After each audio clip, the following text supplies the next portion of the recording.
I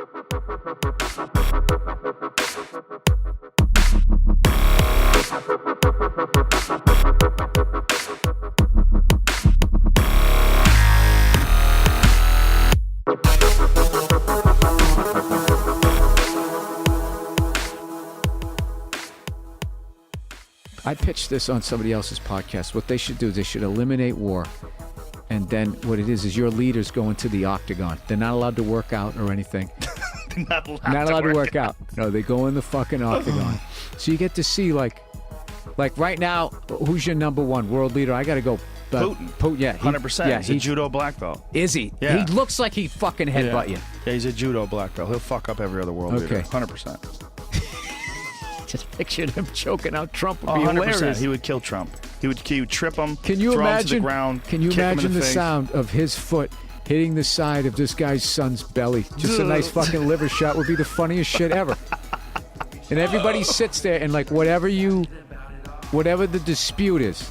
Yeah. This is our territory. This is your territory. It's just solved with world leader mixed martial arts. You go and you can do whatever you want. It'd be like the early days of that shit where the guy came in with the one boxing glove. Like Trump could still wear his tie. Just walking in with like the little tight shorts on. And he can keep wingtip shoes on if you want to keep. You can do whatever the fuck you want to do within reason. I don't want this to be too violent.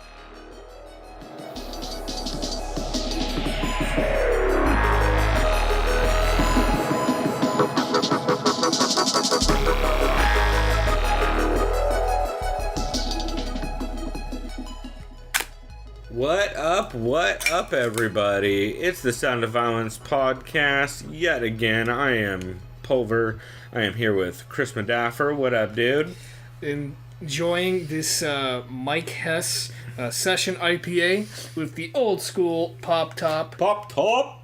Yeah, this is cool. I've never actually had a beer that has a Pop Top, so this is neat. Yeah, all the Mike Hess canned stuff, which if you guys don't know, Mike Hess is a brewery down here in San Diego that's awesome. They have, I think, 3 locations now. Yeah, I know they have like a Miramar, they have a North Park, pretty much and somewhere Miramar's else. Like craft industrial area. Dude, Miramar is killing it right now. Yeah. I know probably around 30 breweries within a mile of each other in Miramar right now.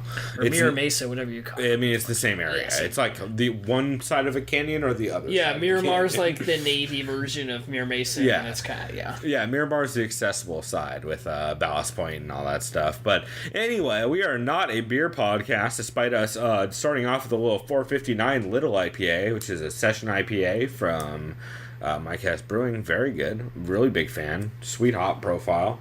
It does not say what hops they put in it.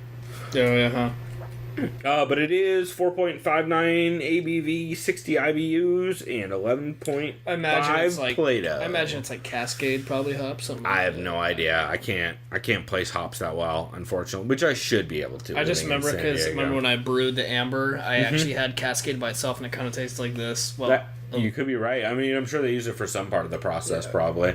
But this, however, is not a beer podcast. We are the Sound of Violence podcast.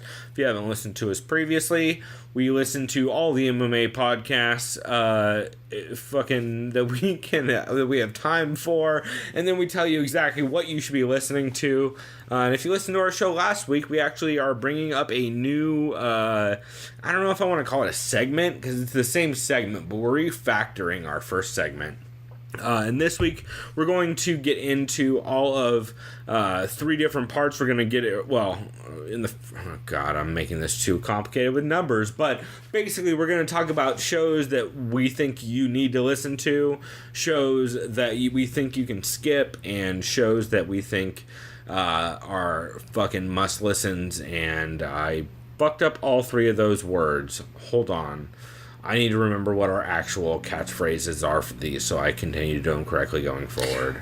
I believe it was... okay. Yeah. It was a podcast that you skip, a podcast that you liked, worth a listen, and then one podcast that you absolutely cannot miss. Yes. Exactly.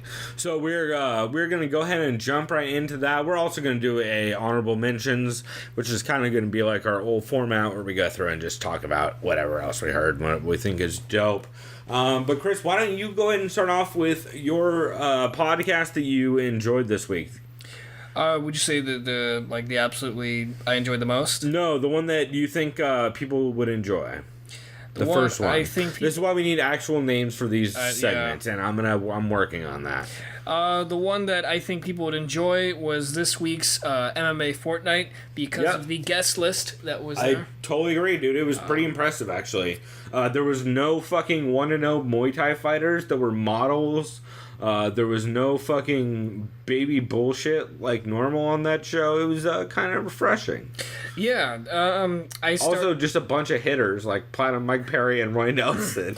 Yeah, I remember Yoel Romero briefly talked. He talked about he's finally. Whoa! Yeah. He was basically saying that he's finally going to return to Cuba if he wins.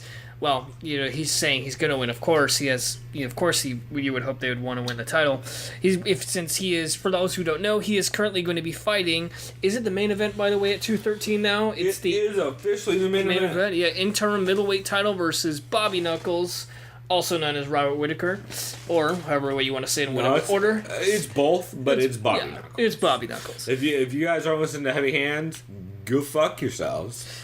Yeah. So that's probably one of the best nicknames ever given to a fighter. Was it Heavy Hands or was it It might have been Co-Main. Was it Co-Main? I think it was Co-Main. One of the two. I know it was because I know they both the one referenced the other after they did it. But I think you're right. I think it was Co-Main. I think it was Co-Main. Heavy Hands, as the guys had Co-Main. Yeah, I think that Connor shouted out Co-Main and said Bobby Knuckles. So Yoel was basically talking about he looks forward to visiting his son, who he hasn't seen in 11 years. The fuck, by the way, bro, not endearing. I know, and his son's only 12. So it's actually kind of sad. He's never seen his son. Last time he saw his son was when he was just a year old.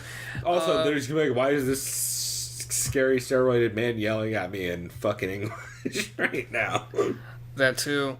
So that's kind of basically Yoel was just talking about that he's not discouraged, that he only has about a little over a month to train before 213. I could tell just by the way the guy composes himself, he'll be ready for that fight, as will Robert Whittaker. Cody Garbrandt had a very good interview, very insightful from him, I thought, this week, based on discussing the severity of his injury. It's something he's been dealing with since he fractured his back in high school, which, if you break your back when you're in high school, that's going to have some long-term effects, especially while you're still growing. Yeah, that's right. Shouts out to Anderson Cowan of Loveline. So, I wonder if Cody was also drunk on a balcony that he fell off of. Yeah, it's quite possible. I mean, based on. But then Cody, again, no, he probably wasn't, because whenever he drinks, he's hanging with the boys. So I don't think he's going to be off the balconies. He leans real far back when he yells "hanging with the boys." Maybe he was on a balcony. That is true. Hanging with the boys. Yep, and then just falls down, and that was it.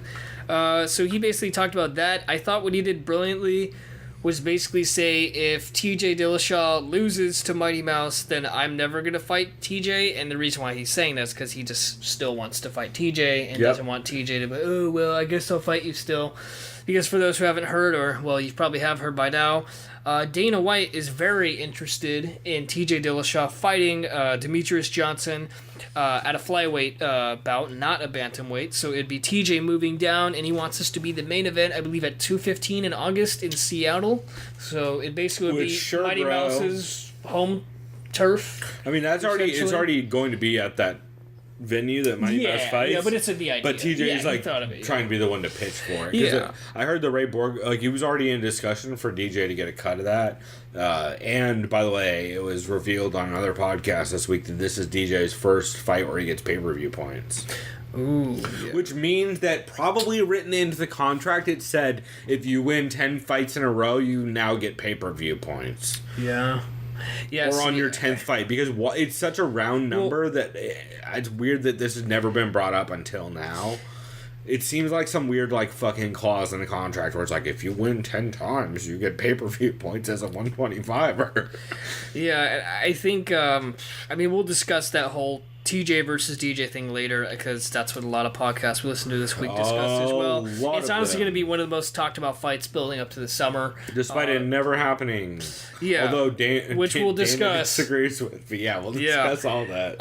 So then Cody also, he basically talked about his thoughts on Demetrius Johnson, that kind of thing, his health, and I think he says he hopes to at least fight this year. Realistically, I ain't no doctor, so I don't know how the hell he's gonna heal, but I would hope to see Cody come back at least by like November or something like that, or the fall in general. It'd be nice. Him and GSP would be nice to see before the end of the year. Yeah. But I have little confidence in both. I also listened to Gokhan Saki, who is a Dutch kickboxer. Yep. Of course, has Former K1 champ and shit like that. I don't know if he was a champ, but I think he was definitely fought in I think he was a K1. glory champ, and then he lost to Rico Verhoeven. Yep, that checks out. Another Dutchman. Gokhan is basically... Rico's a beast. Yeah, that guy's legit. Rico Butterhari was fucking legit. Oh, yeah, and they're theoretically going to rematch it next year, too, or this year. So Gokhan's...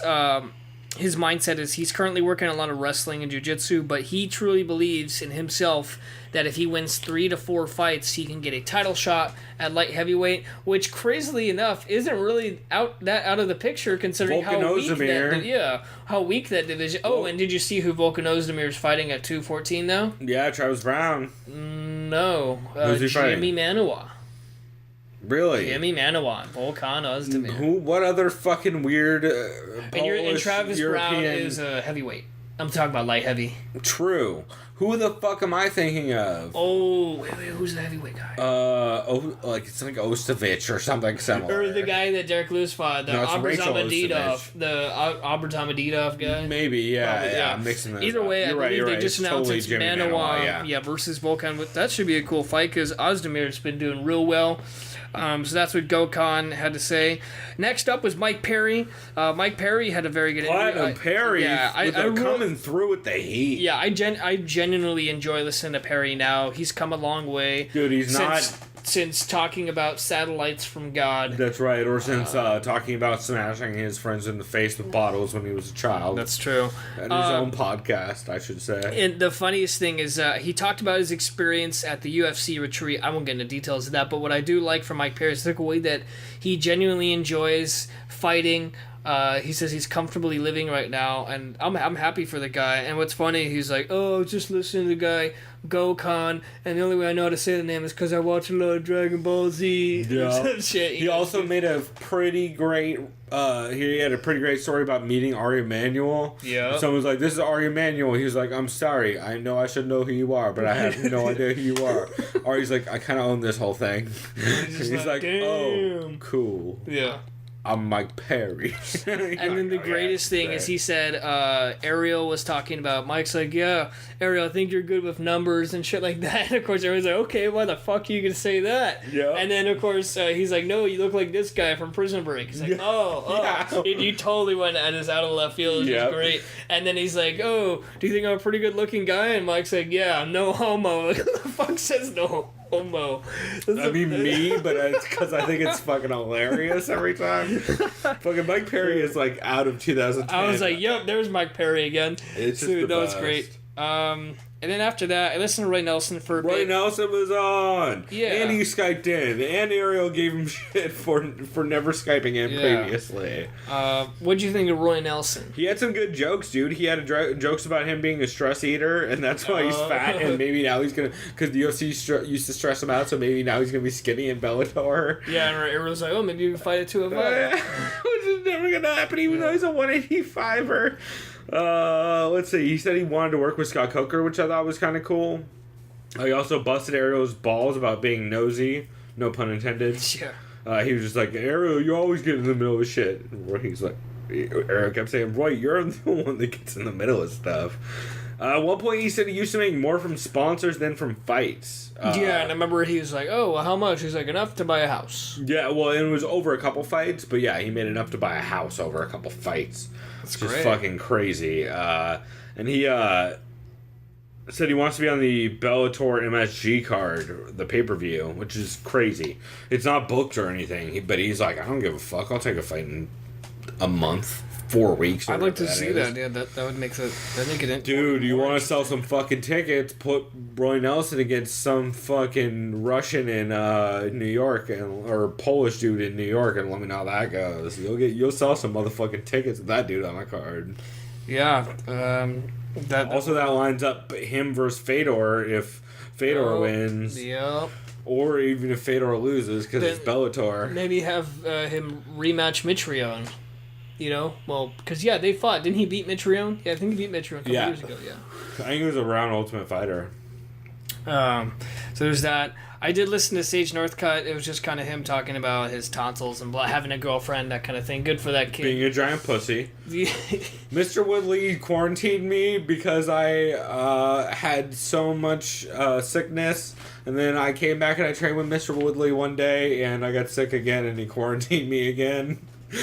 There's a lot of those stories where you're like, every part about the kid this means is great. Well, he just seems like he's goofy. Oh, he's a moron. He's but a goofy like, kid. He's a nice guy. He's just an idiot. Yeah, so he's basically the Goku. Well, he's not Goku because he's not fucking good, but he's like the goofy ass who doesn't give a fuck and they just want to fight. Right. He's like Eric Matthews from Boy Meets World. Oh, there you go. Does that help? That's perfect. We're like, he's goofy, but he doesn't quite know why he's goofy. Exactly. Actually, he might be Corey Matthews, now that I think about it. I think it's Corey. Yeah. I don't know. The younger it is one. Corey. It is. There's two of them. There's the older brother Eric and the younger brother Corey. Okay, Curly. He's the curly head younger one, for sure. Whereas Mickey Gall's like the fucking Eric Matthews of this situation, where he's like slick and has jokes, but is also kind of a dork. I didn't catch GSP or DC. Were you able to hear what they had to say? I imagine GSP talked about his gut or his belly, whatever the fuck that picture was. Yeah, he's like, I thought that was crazy. I've never seen that picture. I was like, oh my god, was the lighting or whatever? I was gonna say, let me guess, I was exhaling. Yeah, he's like, I don't know if I was breathing or what. He confirmed what Schaub's been saying on Schaub's podcast, which is that GSP has been having... He's waiting to get cleared medically because he has health issues. Some eye problem, right? Eye problem, yeah. Which Schaub, like, low-key has been mentioning on a couple podcasts. He's like, I've been hearing GSP. He probably got, like, eye stuff. poked real fucking bad, some serious... And fucking, that affects people. Check out Bisbing. Yeah. So that fucking confirms. See, everybody likes to be like, oh, GSP's a bitch, Michael's a bitch, everybody's a bitch. It's like, Michael... first of all, you can't call fighters a bitch when you're not even in the octagon yourself. But, like, also everyone's like, oh, they're scared, bro. You're like, well, to be fair, Michael has been talking about for 3 weeks how he can't bend his knee, and GSP I've been hearing from Brendan Schaub for, like, 3 weeks that GSP has a medical issue. So, I mean, it kind of lines up time-wise. The only reason anyone's saying anything is because Dana White came out and was like, bro, they're gonna fight soon. Gonna happen. Shit. Fucking... Dude, wait a minute. Is my Dana White impression the same thing as my Trump impression? I think it is. To be fair, they're pretty much the same person. I've been thinking about tanning. I live in Las Vegas part-time. I fucking have some sweet hair. It's Dana's impression. That was not the Trump impression. I couldn't tell. They sound the same to me. Right, but Dana thinks he has sweet hair, if you didn't know. I'm sure he does. Yeah, it's just he shaves it off so you can't tell. Yeah. He doesn't want to intimidate people with his luscious locks. Or his TRT head. Anyway. His tomato face. Yeah. I guess I should get into... Did you have anything else on that episode? No, that was it. Perfect. Well, I should get into the podcast I recommend this week. I was going to talk about Unfiltered, but I'm not going to do that because fucking... I don't want to support anything Dana does right now. So, instead, because he's a fucking idiot, and we'll talk about it later. So, instead, I am giving a huge shout out to, I'm kind of cheating, and I want to set this precedence early on so that on the very first episode of this segment, we can officially say that you can super break the rules of this segment. But I am doing a co-pick for my should listen. It is the Jordan Breen Show and Jordan Breen's other show called Press Row. On his regular Jordan Breen show, he did a big tribute to Ryan Bennett. Do you know who Ryan Bennett is? It sounds familiar, but I don't So, know that. I can't Ryan face Bennett that name. was an old in-ring announcer, but he's more well known for being a radio personality, and he was one of the first guys to ever have an MMA podcast. Oh, right. He's the reason why like a lot of guys like TJ DeSantis and a lot of the guys who get into MMA podcasting, like Gorgeous George and Goes at MMAJunkie. The guys who've been in it for a long, long time, they all credit Ryan Bennett with being the dude who started all this shit. And Jordan Breen, since it was the anniversary of Ryan Bennett's death, I don't even know how long it's been. 20 years, maybe less than that, maybe like 15. It's been a long, maybe 10. It's been a long time.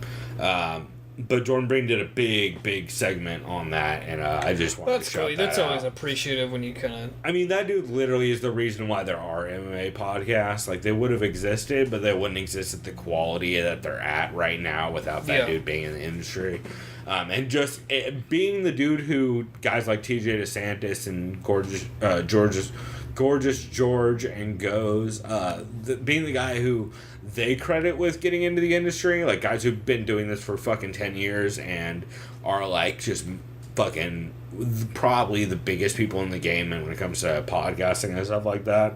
Even Ariel, like they all give that guy credit, and I thought it was very cool Jordan Breen to dedicate a huge segment to that. Let's see, they also talked a lot about the best fight that's happened so far this year, which they had a real hard time picking what the best fight this year would be, which when I was thinking about it, I was like, damn, like I know they're forgetting stuff, but like I don't... Honestly, I'd have to think really hard right now. I can't choose one off the top of my head. The best one I heard mentioned was Hill versus Andrade, which I thought was like, yeah, that was a real good fight. Like, also the heavyweight fight that was a slobber knocker that was real shitty. What's his face? Sherman. Chase Sherman. And then the Daywalker guy. What's his name? I forget his name. Rashad Coulter. Coulter, yeah. That was a good fight. That was a crazy, but it wasn't a good fight. It was just a crazy fight. Yeah, I'm trying to think at the beginning of the year. There's been some really good stuff at the beginning of the year, but I of course didn't do my research, so now I can't think of any either. Hell, you could even say last week's fight, Alexander Gustafsson, even though it was good, fucking destroyed Glover. Real good. I watched that card. Very entertaining fight. I watched that card 2 times that day. Drunk both times, but I did watch it twice. Way more drunk the second time, to be fair. Because I was out in East County, which that'll do it. Should say everything that needs to be said. Rap. But it was I just really liked that episode from Jordan Breen. And it's interesting they discussed like what fights been the best, and they had trouble thinking of it because him and Ant both thought about it, and normally they're pretty good at like pulling weird references out, and they're like, man, like I don't know, like there's not been like a bunch. It's not like the last couple of years where like out the gate at the beginning of the year you had some shit like Condit Lawler. Well, then you had Cruz Dillashaw last year, January 2016. Yeah, or like there was a bunch right out the gate that were just slobber knockers. So I thought that was interesting. And then our break for this next upcoming segment is going to be a Jordan Breen show clip of the Wes Sims dropkick story, which I'll let Breen tell it, but it was a tribute that Wes Sims did in a fight to to Ryan Parsons. Ryan Parsons is the wrong name. To Ryan Bennett. Jesus Christ, that's a dark joke. That was unintentional. But yeah, you listen to the segment and you'll hear what I mean. But very cool clip from Breen, and Breen definitely got choked up a couple times during that interview. Which that dude's a dark motherfucker. Or during that episode, and that dude's a dark motherfucker. He doesn't get choked up. But to choke that dude up, like you can tell, Ryan Bennett really meant a lot to the community, and sad to see him not around anymore because he had a lot to give still. Jordan Breen also did a Press Row episode all about KSW Coliseum. That's the big Polish promotion, right? Yep, with Tomasz Marciniak, who is one of the commentators for that card. Did you hear anything about this card? I think we talked about it a tiny bit last week. We mentioned some things. I saw some highlights from it. They had 70,000 people show up in this fucking stadium. Oh, yeah, because we did mention this last week. It was like a fucking WrestleMania event. I think we said Joanna's next fight could maybe be in that place, right? So, well, they can't get 70,000. They won't pull 70,000 because the UFC doesn't have the pull that KSW does there. Yeah, because that's number one. They had like that's weird. bunch of big Polish stars on that card of like people who were like kind of MMA people, but kind of Polish stars also. Guys like, I forget the dude with the tattoo on his face. He's one of them. He's been on TV a lot. He's a nice guy, animal rights activist, cool dude. He let a TV guy beat him up for a minute for $30,000 for his charity. Well, that's cool. To help animals. And the dude also owns a farm where he just lets stray animals stay there. That's tight. I like that. Yeah, he's just like a really nice guy, but he looks like a fucking maniac with tattoos on his face. And yeah, it's just a really... It was a lot of those kinds of stories. That just means don't judge a tattoo on someone's face by that look. Yeah. Well, you can, but he's one of a kind. Don't judge a pole by the ink. Let's see. No girlfriend in the background. The face tattoo guy is not single. Sorry to break that to you. I did just get a text asking that. Let's see. Oh, they also mentioned a bunch of the other wild characters who fight for KSW, including the ring announcer, who's a rapper that wears a gold chain and a T-shirt in the ring and is a so he does tells three a story things. about so each person. He's a rapper, a ring announcer, and a fighter. Nope. Is that that's what you just said? No, right? He's a fighter. No. The ring. They tell a bunch of stories about crazy. Oh yeah. People on the card. I was gonna say that's a busy fucking life. That was all three. Jesus Christ. Yeah, no. But it's just such a wild promotion. If you guys haven't seen it, you can go back and watch it. I watched it on actually. I should mention, I watched it on Fight Network, which, first off, fuck Fight Network, because they fired Robin Black and all the people who used to work on it. Yeah, that was a huge mistake. However, they do offer a free 30-day trial, and they do stream KSW. Oh, there you go. I mean... Take advantage of those 30 days. I could either pay $10 and buy the KSW pay-per-view, or I could spend zero money and a $3 a month subscription if I forget about it and watch it. So sorry, Robin Black, I will subscribe to your Patreon or something. But yeah, overall just a good episode from Jordan Breen and the announcer Thomas. They just went over all the crazy fucking characters on that card and how wild it is that Poland is coming up the way it is in MMA. I dig it. I like how other countries are getting involved and they're really embracing the sport there too. So especially if you could draw 70,000 people, that's awesome. It's insane. It's the second biggest MMA draw of all time. Biggest, of course, being Pride Shockwave 2002, which was the card that we've actually watched a fight of, which was when Nogueira got spiked on his head by Bob Sapp. Yeah. So pretty good. Also, I should mention briefly, I forgot to mention this at the top, our intro for this week was Bill Burr talking about how he thinks all countries' wars should end and they should just have the leaders fight in an MMA fight. Was this on his Monday podcast? No, this is on Joe Rogan's podcast. Oh, shit, that's right, because then I saw Joe Rogan was also on Tom Segura's podcast. Yes, that was very funny. I gotta listen to that. If you want to hear about the water champ and a lot of fucking goofy shit like that, go check that out. That's real good. But I did want to mention that briefly, and actually... All right, I just showed Chris that clip. Also, it should be noted, Bill Burr, one thing to note, don't fight in wingtip shoes. Tito Ortiz has a whole story for you about it. And where he got beat up by a career criminal named Lee Murray in a fucking subway. Actually, we talked about it last week. That's where right. Josh Gross was talking about how he saw Chuck Liddell walking through a crowd just knocking people out during that skirmish. So, fucking Bill Burr killing it on that clip, right? Yeah, that was fucking hilarious. Yeah, if that podcast has anything more to do with MMA other than that one 2 minute or 1 minute clip, I would have brought it up on the show, but it didn't. So that was our intro for this week. Why don't you get to the show you recommend skipping this week? I'd actually say Unfiltered. I mean, because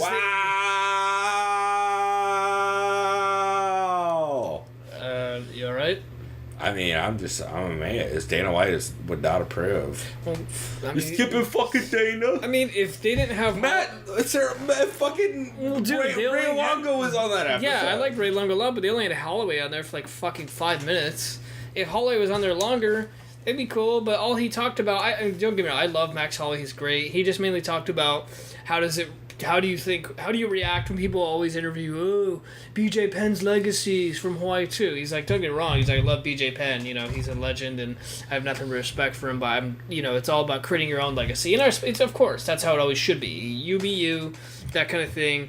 I was just disappointed. I love Ray Longo. He's great. But Dana White, I didn't give a fuck about. Before we get to Dana White, Max Holloway had a whole conversation with Jim Norton about Twitch and how Matt Serra with Matt Serra about Twitch and how Matt Serra wants to get in on playing Call of Duty on Twitch so he can ignore his children. Yeah, that was pretty funny. And then the fact that he secretly ousted Chris Weidman. I was gonna say, evidently Weidman has a fucking Twitch channel, which I'll link in the description. And he's like, Chris just basically plays in his basement and hides from his family. If I can fucking find this channel, I'll link it on YouTube. It's gonna be hard to find. I don't know. To be fair though, I shouldn't really say skip it because I only listen to like fucking 3 podcasts anyway. So still though, so to Dana was a dick the entire episode to everyone. Like, who wasn't he a dick to, right? Yeah.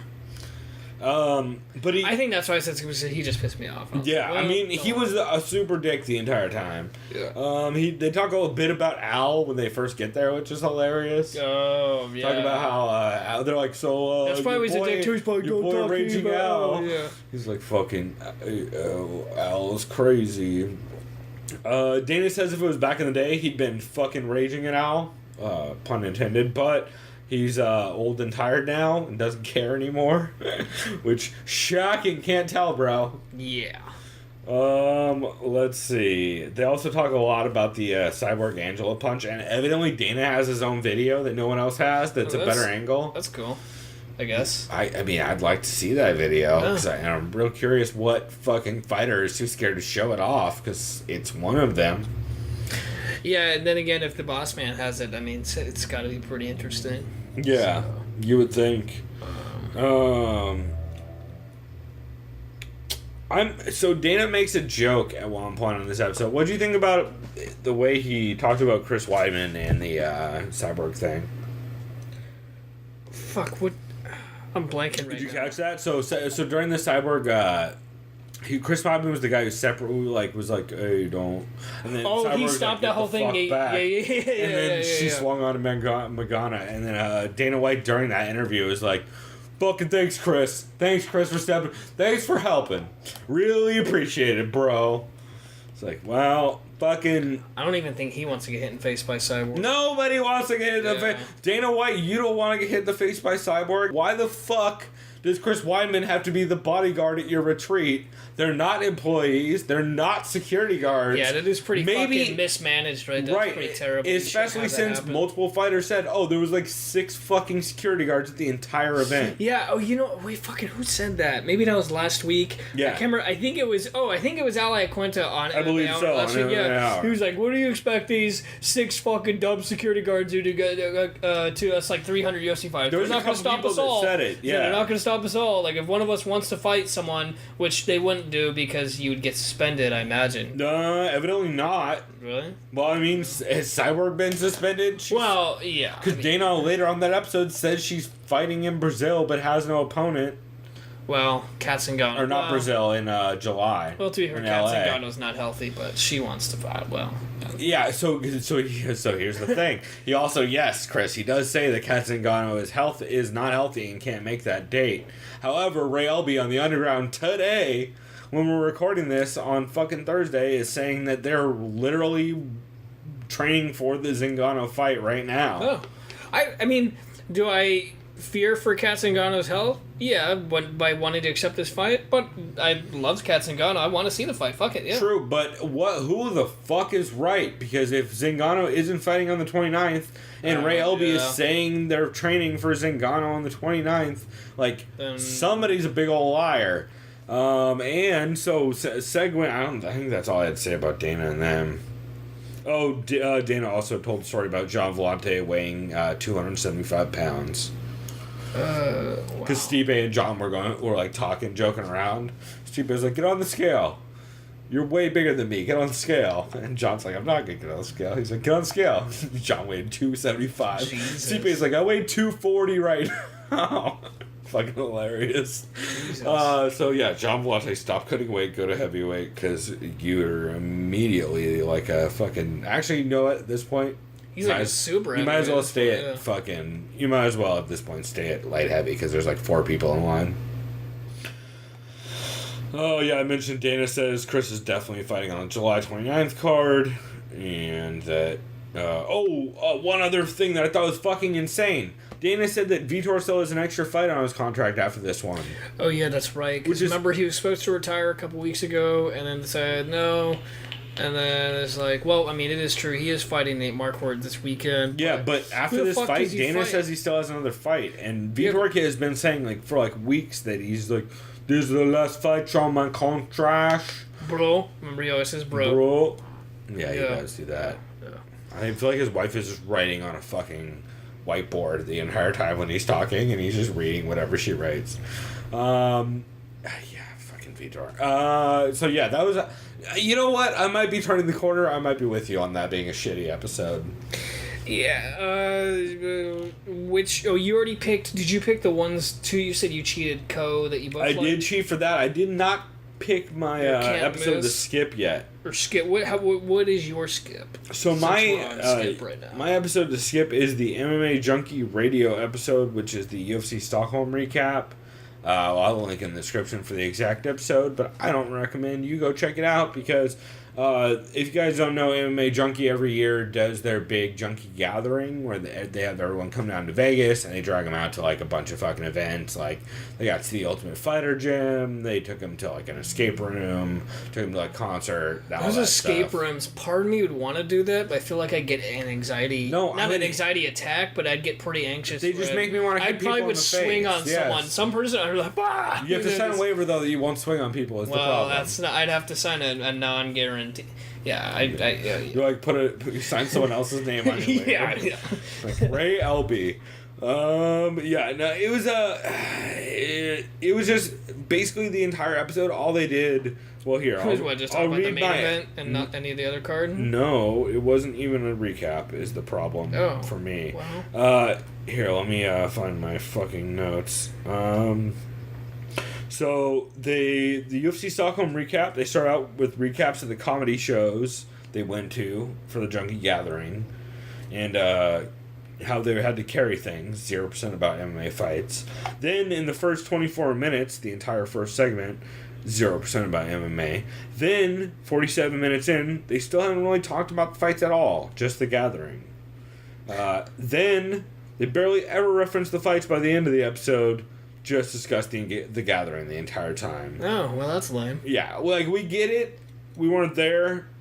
No, like, I get it. Like, you want to talk about it because all your fans are like, oh, if we were there, it's cool to hear your recap of it or whatever. But, like, bro, you're talking to 10 people who listen to your show. Basically. Whereas 99% of the fucking people of your audience have to hear about how, like, oh, wait, what was that old SNL bit of, like, hey, did you see that one time when that one thing happened? That was cool. Yeah, it was just that over and over again. Oh, that was so cool. 2 hours worth of that. Okay, so that means it'd be like the equivalent of me or you going to a UFC event, and not only do not talk about the fights, we talk about what we ate at the event, who the fuck we talked to, what our favorite fight to see in person was. We're still not talking about what happened in the fight. You know, and that's... If we talk about who we talked to, but 0% of them were fighters or anyone to do with MMA. Yeah. So it was like, well, dude, you go on a tangent about some guy named Bob that you met who fucking works downtown and it's like also trains jiu-jitsu or some dumb shit. Yeah. It's like if our MMA podcast recap was about the comedy show I went to 2 weeks ago. No, yeah. It's a lot like that. Yeah. It was just fucking upsetting, and I wish they would do more actual MMA coverage. Also, their guests have been, like, fucking all over the place and not like they used to be. I don't know what's going on with that show. I don't know. I want to like that show. They've been around forever. They've done fucking like 2,000 episodes. They do it 5 days a week. They work their asses off. Huh. They also get a paycheck from the MGM Grand or Mandalay Bay, I believe. Oh, wow. One of those two. I think it's Mandalay Bay. Sportsbook and casino. Yeah, it's Mandalay Bay. It's just... It upsets me that they don't talk more MMA, and 90% of it's about, like, fucking Gorgeous George talking about his car ride in, or like how he's not drinking coffee this week, or like it's fucking like, I get it, you want to be like, oh, we talk about our own personal lives and MMA because we're well-rounded. But, like, no, you're round. You're not well-rounded. And, for sure, fucking focus on the one thing people are listening for. Like, just let Marco from Marco from Waco, bro. I think that's the best thing that you could have possibly chose for Skip It. It's unfortunate that they did that. They just didn't talk about anything. Yeah, considering that you say that they worked their asses off and then just go ahead and do that. Like, and when they do talk about fights, they're great. They get good guests when they try. Like, it was just a bummer of an episode. Well, that's a shame. Yeah, but now that we've made it through the valley, let's get back to the peaks, bro. What is the podcast? Let's go ahead and climb Everest, bro. That's right. Which one's your can't miss? Peaks. What is your recommended, or no, what is your can't skip podcast, or can't miss podcast for this week? I liked Submission Radio's 212 preview, mainly because of the guests they had on there. Killer guest list. Brett Okamoto, who's from ESPN, for those who don't know, who also has his own podcast called 5 Rounds. Very excellent, very insightful MMA journalist and personality. The other guest was Luke Thomas, for those who, of course, is from Monday Morning Analyst and his promotional malpractice, as well as, who else was on there? Robin Black was on there too. Those are the 3 I got to listen to. Brett Okamoto discussed Alexander Gustafsson's phenomenal performance last weekend against Glover Teixeira, and he believes that Gus's next fight should be a title shot. Real quick, what do you think of the scope of the light heavyweight division? We've already discussed. We've discussed that's time adorable and time saying again. scope. Because that's like being like, that's an oxymoron. What's the range of colors between red and light red? Yeah, there's like 2 colors there, probably, like red and burgundy, maroon. Right. So, like, there's like 4 shades, bro. Yeah. Either way, so he thinks. Also, it should be noted, Brett Okamoto's first time on Submission Radio. That's right. Yeah, which is kind of cool. So, he thinks Gus should fight for the title next. Do you think that? I think that's what should happen. Fuck it. Who else is there? Volkan Ozdemir? And Manoa was already fighting Ozdemir. Yeah. There's no way Gustafsson's going to fight Manoa again. No. And he already whooped his ass like a couple years ago anyway, so they don't want to go down that road again. Makes perfect sense. This is the best Gustafsson I've seen in a long time. Unless DC KOs or finishes Jones or wins that fight. Yeah. DC wins, you got to do the trilogy. Oh, well, yeah, of course. Yeah. So, if John Jones wins, then yes, it's going to be him versus Gus too, considering they've been talking shit yesterday and this morning on Twitter. Lot of shit. Yeah, so which mostly just has Jones coming off like fucking Cody Garbrandt and being sensitive. Yeah, Gus coming off like DC. Like everyone is DC compared to John Jones. I'm really happy for Gustafsson. He's always one of my favorite fighters to watch. Those fucking uppercuts are looking gnarly. His boxing is looking as good as ever. He's still got that alliance kind of movement. Triple jab uppercut to fucking slip in right hand was like. And I remember too last week you were a little concerned, and so was I, that he didn't train at Alliance. But man, I think it's the fact that he was in his hometown really kind of had that motivation. Yes, however, his footwork is falling apart without Alliance because that is true. Especially with back turning and sprinting like Conor McGregor in the Nate Diaz fight. Yeah, which no one likes to bring up. And fuck all you idiots who are like, bro, it's called being evasive. No, bro, that's called having terrible footwork and turning and running to make space. Then again, that is not the effective way to make space. If you did that in boxing, that's called you can't do that. Right, it's illegal. You can never turn your back. Like everyone likes to talk all this shit about how female MMA doesn't know how to fucking have any kind of depth of skill. Angela Hill did the correct version of that, which is if you get pushed against the cage, you slip under and you circle towards the center of the cage. Exactly. Find a new angle. Turn your back and sprint away where you get belted in the face. Maybe get some like lead hooks or some shit. For sure. Hey, ask me how that worked out. Glide and stride, whatever you want to call it. Ask me how that worked out for Darren Elkins' last opponent, who got fucking punted in the face when he did that. Either way, in my opinion, if you turn your back away and run, that's just like saying, I don't want to fight you right now. Right. Well, no, it's like, I don't like fighting with my back against the cage, so I'm going to sprint. It's like if you were to get in a fight in a park and someone's like, I don't like this park, and they sprint to the corner and then make you fight them there. You're like, okay. Hey, chase me, bro. Let's go to a different area. It's technically, you're right. It does change the environment, but, like, gotta be a better way to do it. Yeah. Either way, though, hats off to Gus. I hope he gets a title shot. Huge I think impressive he will. performance. Looks very good. I like his chances against Jones or DC. Well, yeah, like you said, if DC wins, he'll have that trilogy, no doubt. Next up was Luke Thomas. Fuck, I should have wrote it down. He said something really funny, some metaphor. I can't remember what the fuck it was. The first thing he discussed is, actually, wait. Was it about the JDR chaos? There's that, but I'll backtrack a second. Okamoto did talk about DJ versus TJ as the next three guests. Basically, I think he said he thinks the fight should happen, right? I think so. Yeah, he's on board with it. Luke Thomas is not. He says he likes the idea if they fought, but it's only mainly because there's no real incentive, and that he thinks it makes more sense for DJ just to kind of just defend against another 125er, and then that kind of. Because then he says like, sure, I would love to see TJ Dillashaw fight. Trust me, I would too. I would love to see him fight by himself. I want to see that fight for sure. It would absolutely ruin a lot of the bantamweight. Oh, they'll kill that division. Yeah, they'll kill 125. If that TJ division and DJ too. fight, they'll just murder that whole division. They'll tell everybody to move up. Yeah, I feel like they're trying to murder the 125 division. I mean, because like the way they're pressuring DJ and the way Dana talked about it on the fucking Unfiltered podcast, where he just basically shit on DJ the entire time. He's like, how do you not want let me guess.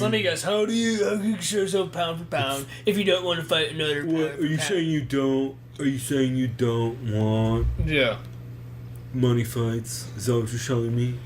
Yeah, this is the biggest opportunity. Listen, Mighty Mouse, you fired. Pretty much.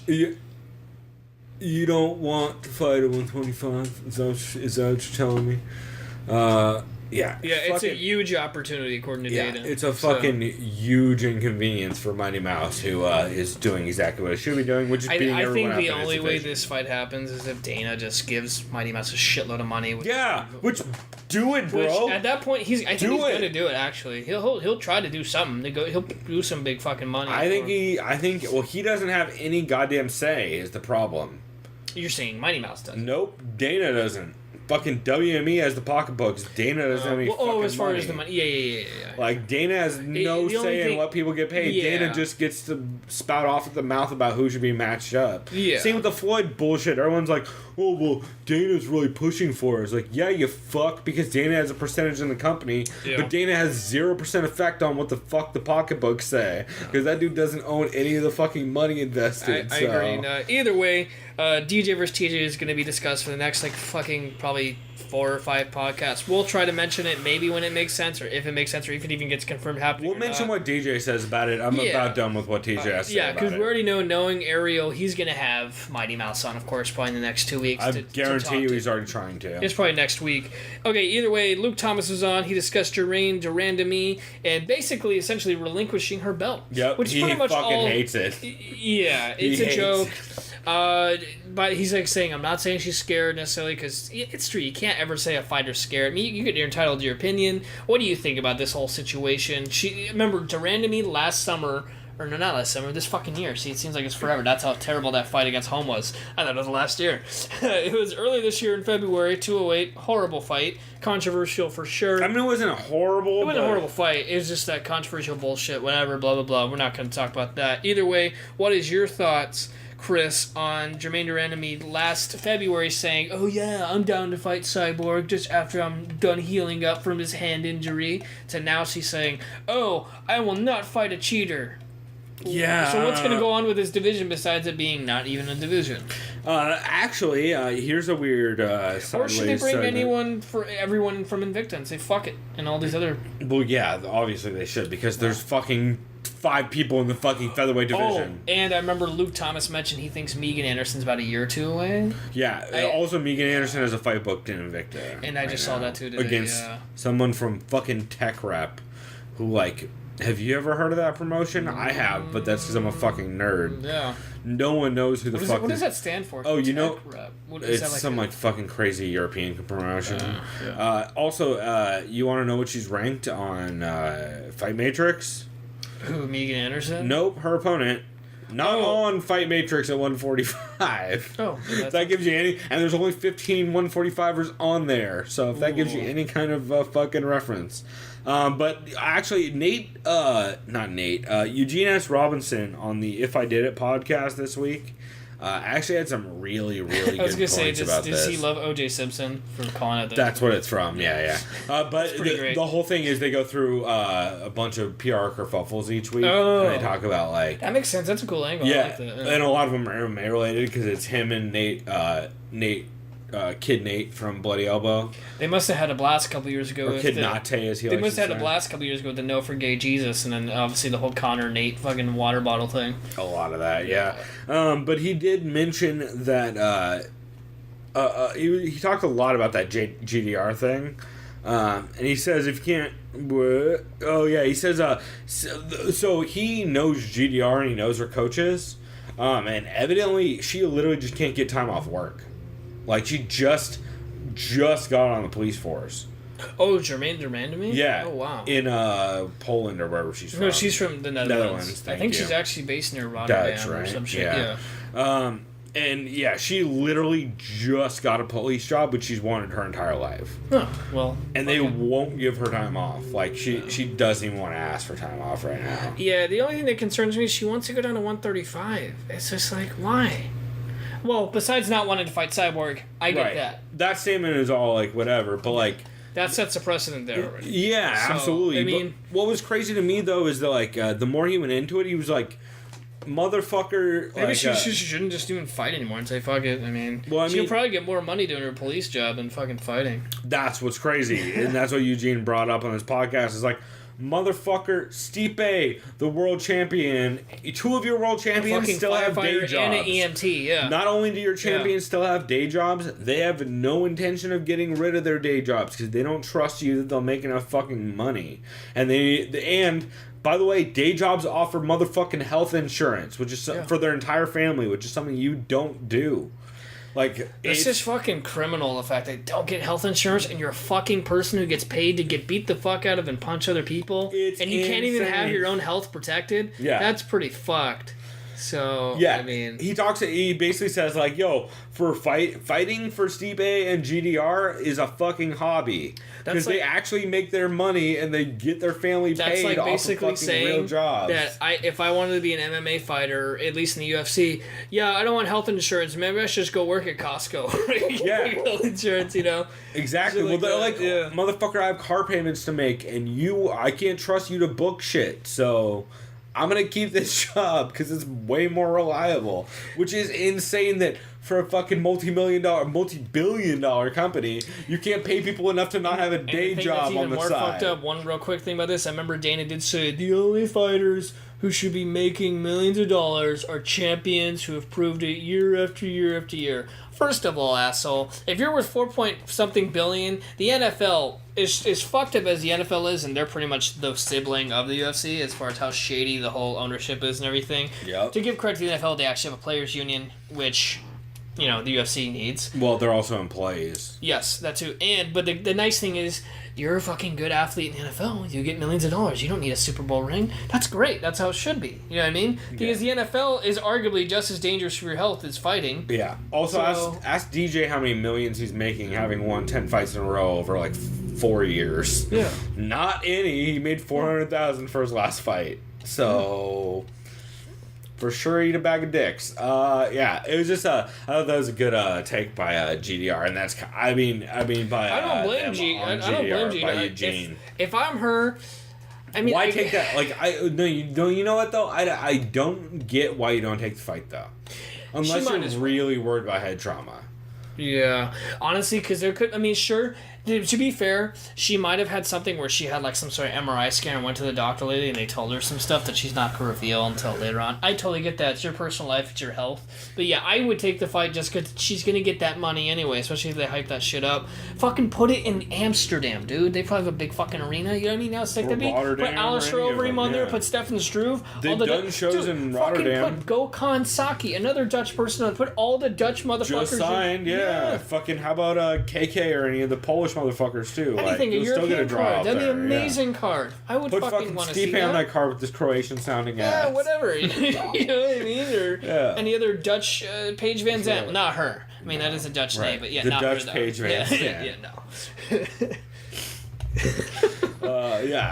It's Yeah, that whole situation's interesting. I don't really, honestly, I'm not gonna call the GDR a chicken. Fuck no, she can do whatever the fuck she wants. That's the thing with fighting. Sure, someone could, you can be literally scared to fight someone. I get that, but I have no right to call some chicken. I'm not a fucking fighter, dude. Like, I'm just some, person talking to a goddamn microphone. So right. Yeah, it's only that person can tell you how they think. So, anyways, yeah, I thought Luke did a great job.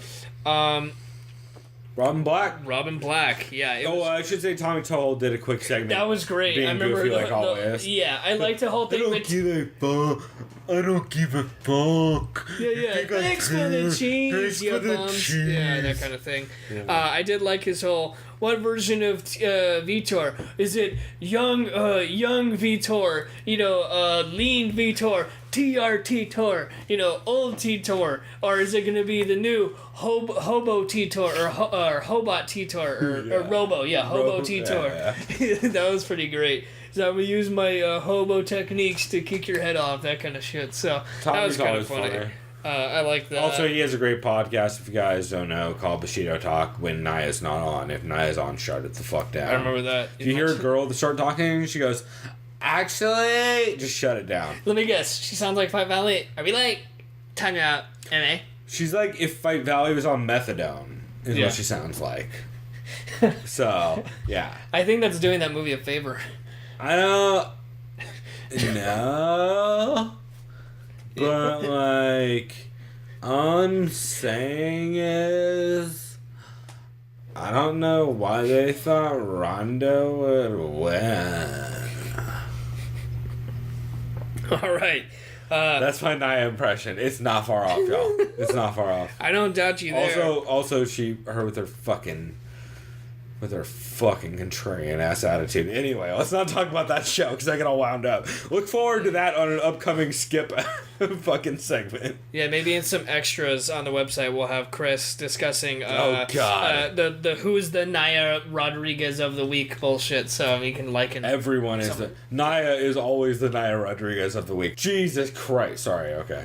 Anyways, Robin Black was back. It's good to hear him. He is doing well, he says he does YouTube because he likes to do it. He says, it's not like a real genuinely job. just seems like But I really like him a lot. I know he gets a lot of flack on Reddit, but it's the fucking internet. People hate on... Dude, you'll find people who will hate on, like, the nicest people in the world. Well, and he's campy and weird.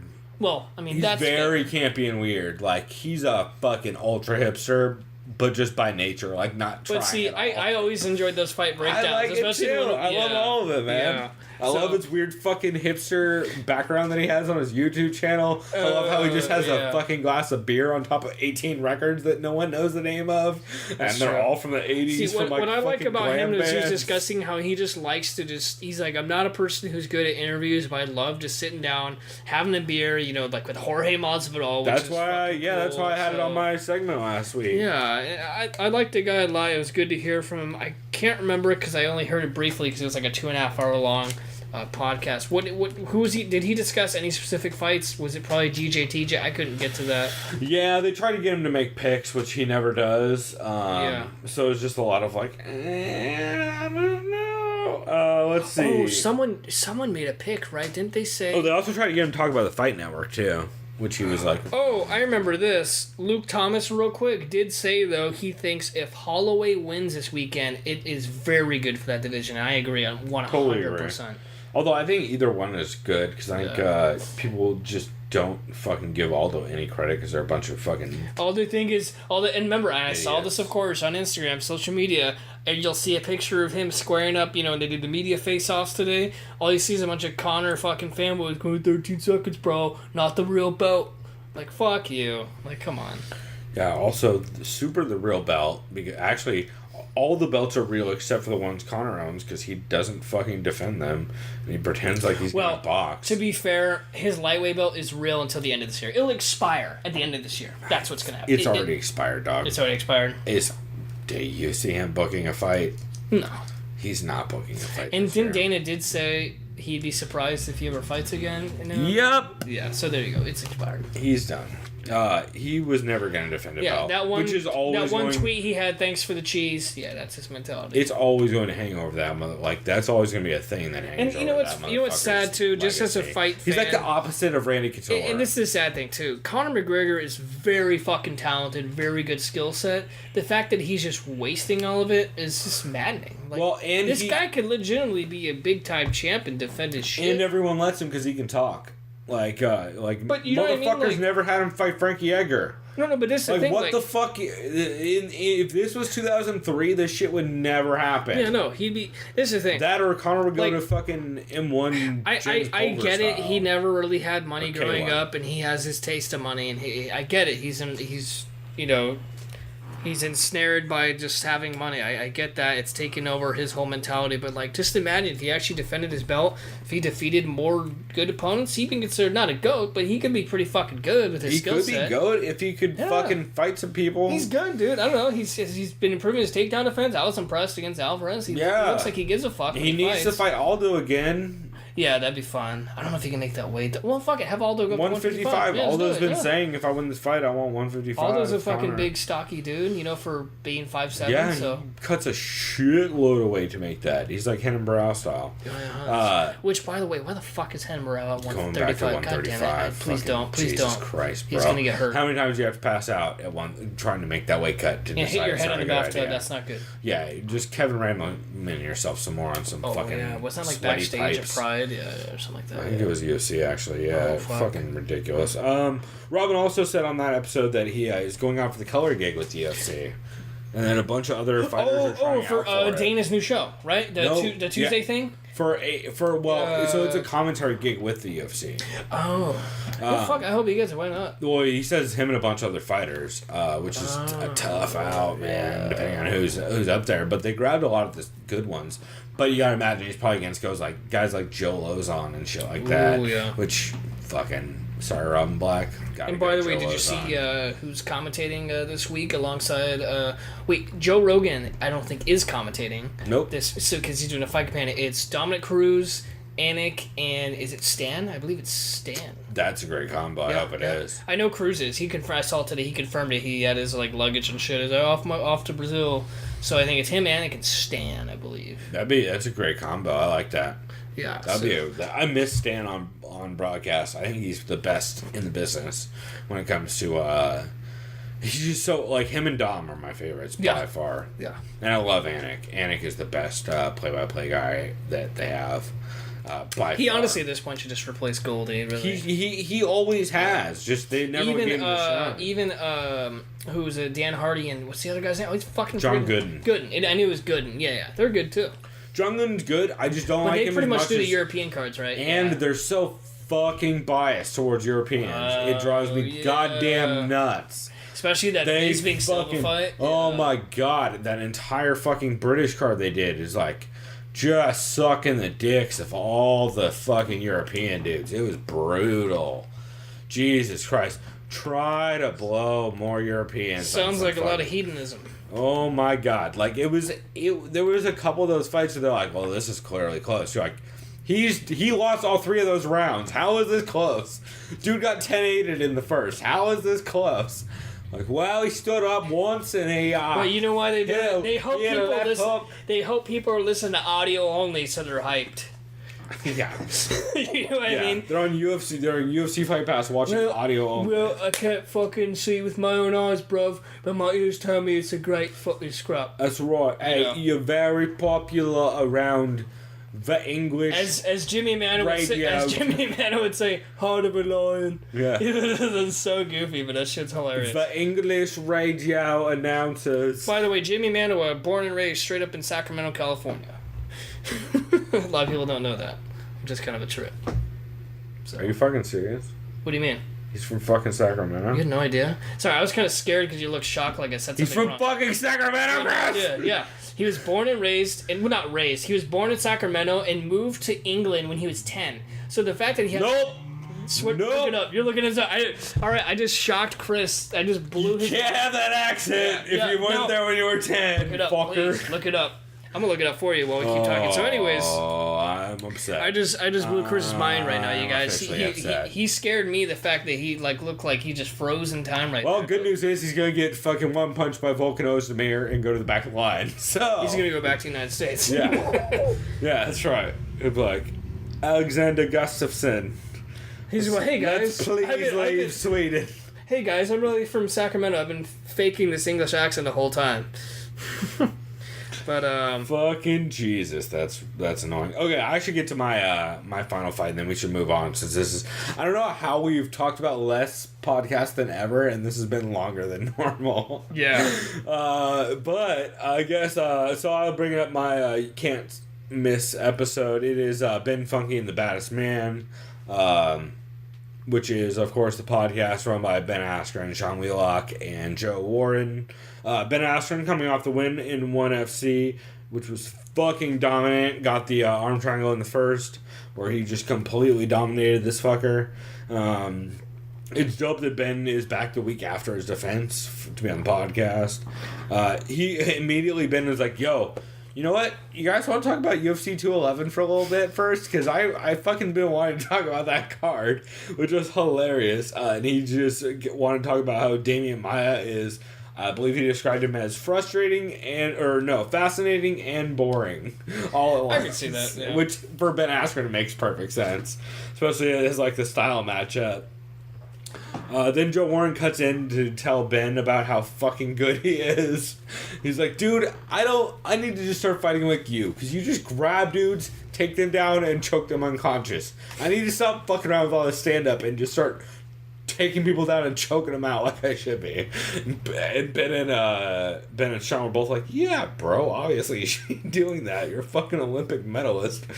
Let's see. Askren, after actually as a response to that, said the way he goes about training, which I thought this was super interesting. He says rather than going for a takedown when sparring and trying to stay in top control, he tries to go for a minimum of 5 takedowns a round. Ooh, I like that. So he's like, hey, if I don't get 5 takedowns around, I'm fucking up. I should be getting... Because then you get a lot more looks on entries to takedowns, which makes so much sense, because the hardest part about takedowns is that, like, the entries, because they're always changing. No one's ever in the same place. Yeah. And that explains why he's so fucking good at closing the distance on dudes and killing them, which I thought was great. Also, Ben set the record officially this week on best fight odds. He was a minus 4,500 favorite. Oh my. Which he started... I haven't heard odds that insane. He started at 750, and people bet him up so far that he got to minus 4,500. That's pretty great. And since Sean and Ben don't know how betting works, they asked Ben to explain it, and Ben's like, well, that means if they wanted to bet on me, they would have to put $4,500 to win $100. And they're both like, oh, shit. Like, so you have to be so confident. But Ben's just free money at this point. Pretty much. Especially in one. Also, I believe Ben only has one more fight on his contract. I was going to say, yeah, I know I keep lobbying for him to go to the UFC somehow, but he probably doesn't have a good relationship with Dana. Well, actually, I don't know their relationship, but I think you mentioned to me one time that he try to go to UFC, or was it Bellator that he was going? He was in Bellator for a while. Yeah, I remember that. In Bellator. But did he ever try to actually go to? Yes and no. Like, Dana fucking hates him. So, but Ben also had some other hilarious shit. He did a Joey Diaz impression at one point about Stipe. Like, Stipe. Yeah, he did that, and then I forget what the other part of that quote from Joey is. Immigrant mentality. He's got the immigrant mentality, dog. Yeah, Ben Askren made that joke, and I started dying laughing. I thought it was hilarious that he's making Joey. He didn't reference Joey at all either. He just clearly was making the reference. I thought it was great. Let's see. And then Ben and Joe both talk about they're really high on Stipe. Sean's recording the episode live with them from St. Petersburg, Russia, where he did the EFN card last weekend. No, actually, I don't think it was EFN. It was, no, he did the card that happened today. Shit, I wrote it down. I didn't write it down. There was I forget who it was. There was a big card today with one of those weird European promotions. And and with a dude like Vitaly Minakov or something, but it's not him. It's another one of the kickboxers that people know the name of. Anyway, let's see. Joe Warren Ben Askren recommended John Danaher in the show Billions. Says he's really good. Joe Warren made some great jokes about having Eduardo Dantes flashbacks during the Glover fight when fucking Gustafsson kept running, which is what happened to fucking Joe Warren. Just kept coming forward like Glover style, and Dantes just kept dipping away from him and bopping him. He's like, I kept having fucking Dantes flashbacks the entire time, so that was great. Let's see. God damn it, phone. Evidently there's a ton of Bellator dudes on that Stockholm card from last weekend, but Ben knew the names of 0 of them, despite being signed by Bellator at the same time they were in that promotion. That's great timing. In his division. That's great timing there. So that reminds me of a thing I saw, a graphic someone pulled up, newly signed UFC fighters that used to be World Series of Fighting champions. I think it was Jessica Aguilar was a strawweight champion. You had Marlon Moraes, who is fighting this weekend against Rafael Sansao. Holy shit, what a great fucking fight that's awesome going to be. Fight. He was a former bantamweight champion. You got Justin Gaethje, violent motherfucker. Used to be a lightweight champ. The most violentest of motherfuckers. He fights on July 7th against Michael Johnson, which would be fucking great. So, yeah, I mean, you got this talent from other promotions. I know Moraes and Gaethje are making their debuts. Moraes this weekend, and then Gaethje. Yeah, Marlon Moraes is a motherfucker. I keep saying July, but that's already a fucking month from now. That's so insane. Yeah, Holy shit. Literally, yeah. Wow. It's gonna be wild. So, let's see. I think the only other thing. Ben had a great take on the Cyborg Angela fight as well. Which is going to be our clip for this week. Or is it the Cyborg Angela punch? Well, right. I should say altercation. Yeah. But yeah, Ben had a good take on that. So that's going to be our second segment. And then the only thing I had written down was Ben and Joe both say that. Oh no, actually, this is our quote for this week. Is Ben and Joe both say, "I don't punch people unless I'm getting paid."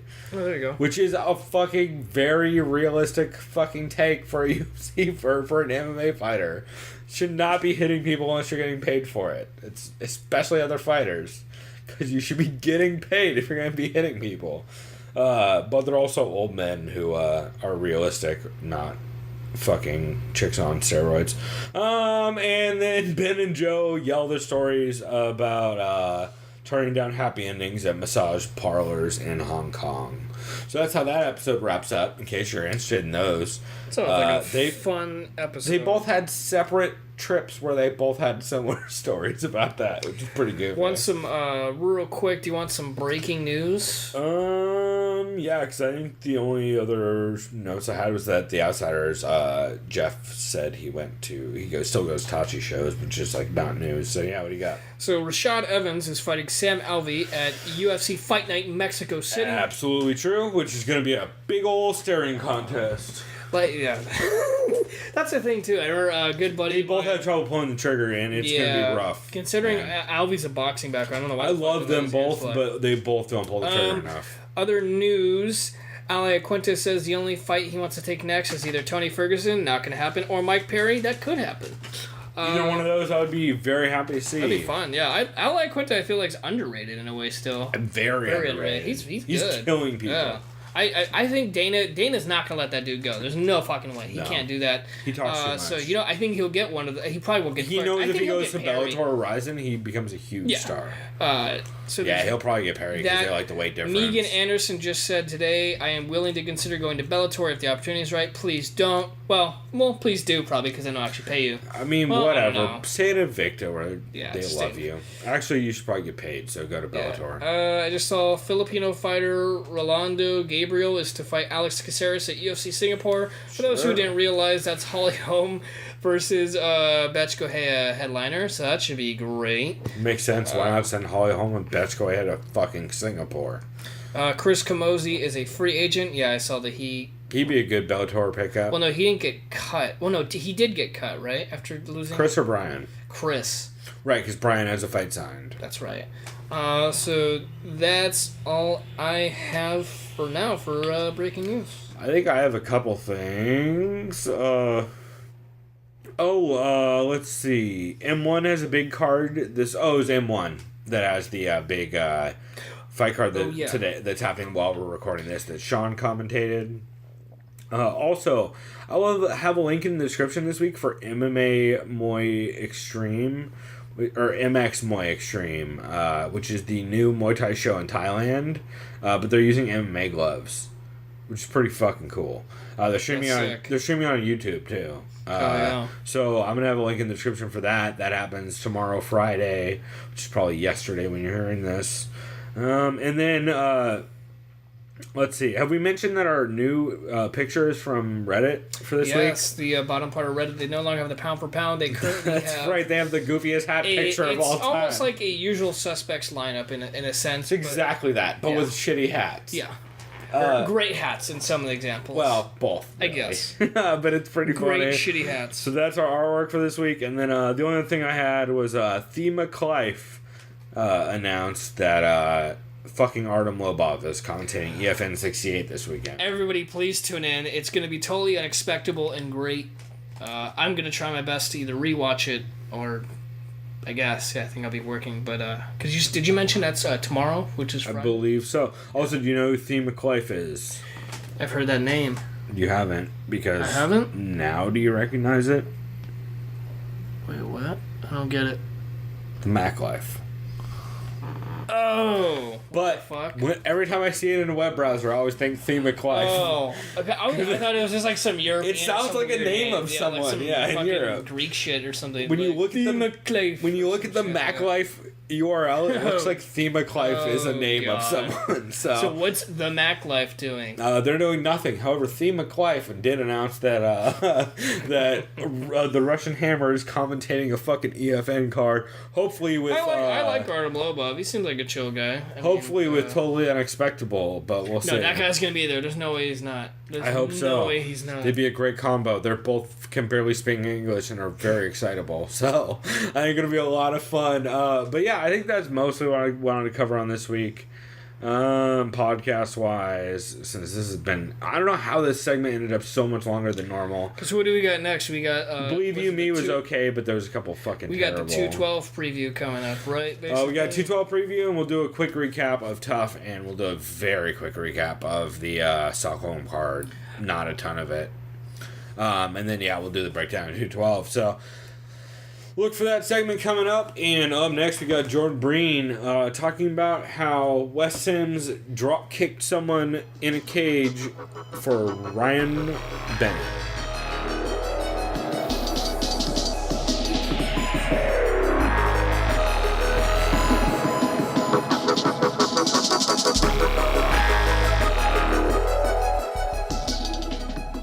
After Ryan died, fighters like Trigg and Eve Edwards put his name on the fight shorts because Ryan meant so much that they wanted to pay tribute. Also, editor's addendum, they did WC 22, which is the only World Extreme Cage fighting card not listed on the Fight Finder because it was entirely done as an exhibition card. It was done as an exhibition card solely as a memorial for Ryan Bennett. Every proceed of WC 22, Hitman, went to Ryan Bennett. More than that, Wes Sims. You may think Wes Sims was some shithead who ended up blowing out of the UFC and ended up living underneath a bridge. Wes Sims once heard Ryan Bennett say that the only thing he ever wanted to see in a cage was to see Wes Sims do a fucking drop kick. Wes Sims has already powerbombed a guy at Hammer House in an actual fight. Bennett wants to see a pro wrestling drop kick. So Wes Sims, who's making no money to fight on this exhibition card, 6'10" Wes Sims runs across at whatever jobber he's fighting and throws the shittiest drop kick I've ever seen in MMA, never mind pro wrestling. But goddamn it, he did it.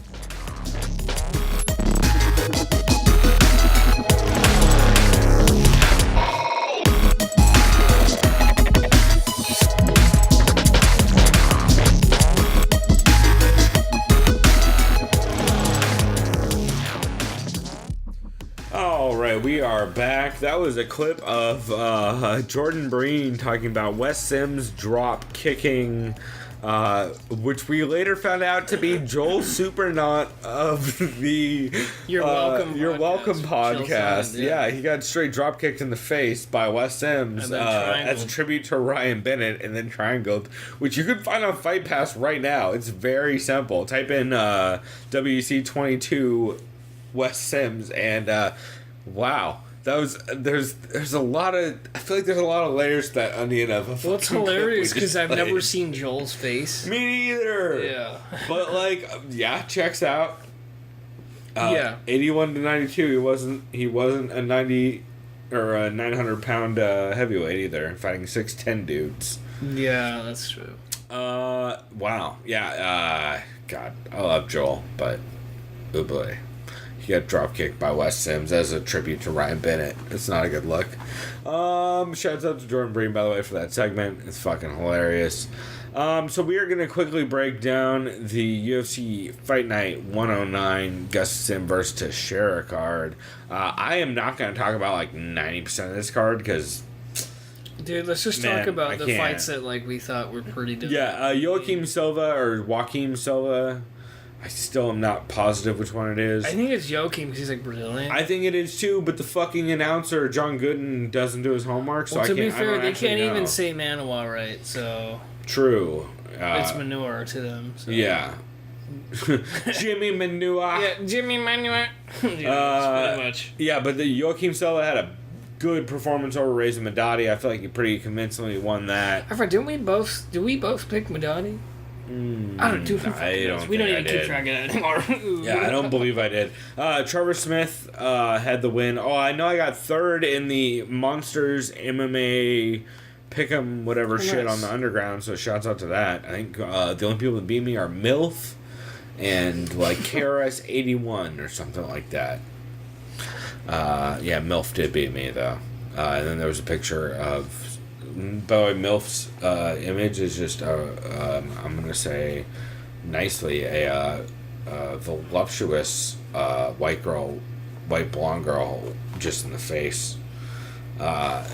Someone just, and so after he won, just photoshopped that onto Ronda Rousey. No, of course they would. It's a real bad Photoshop too. He literally left.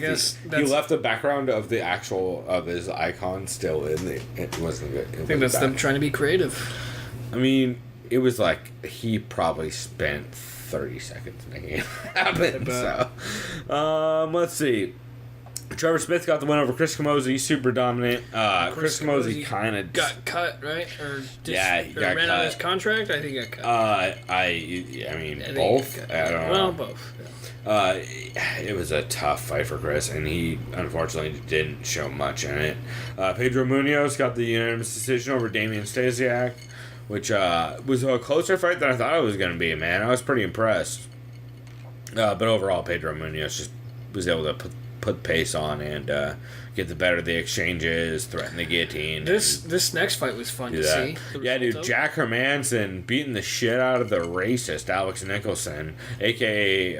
G6's best friend. G6? We mean... G6?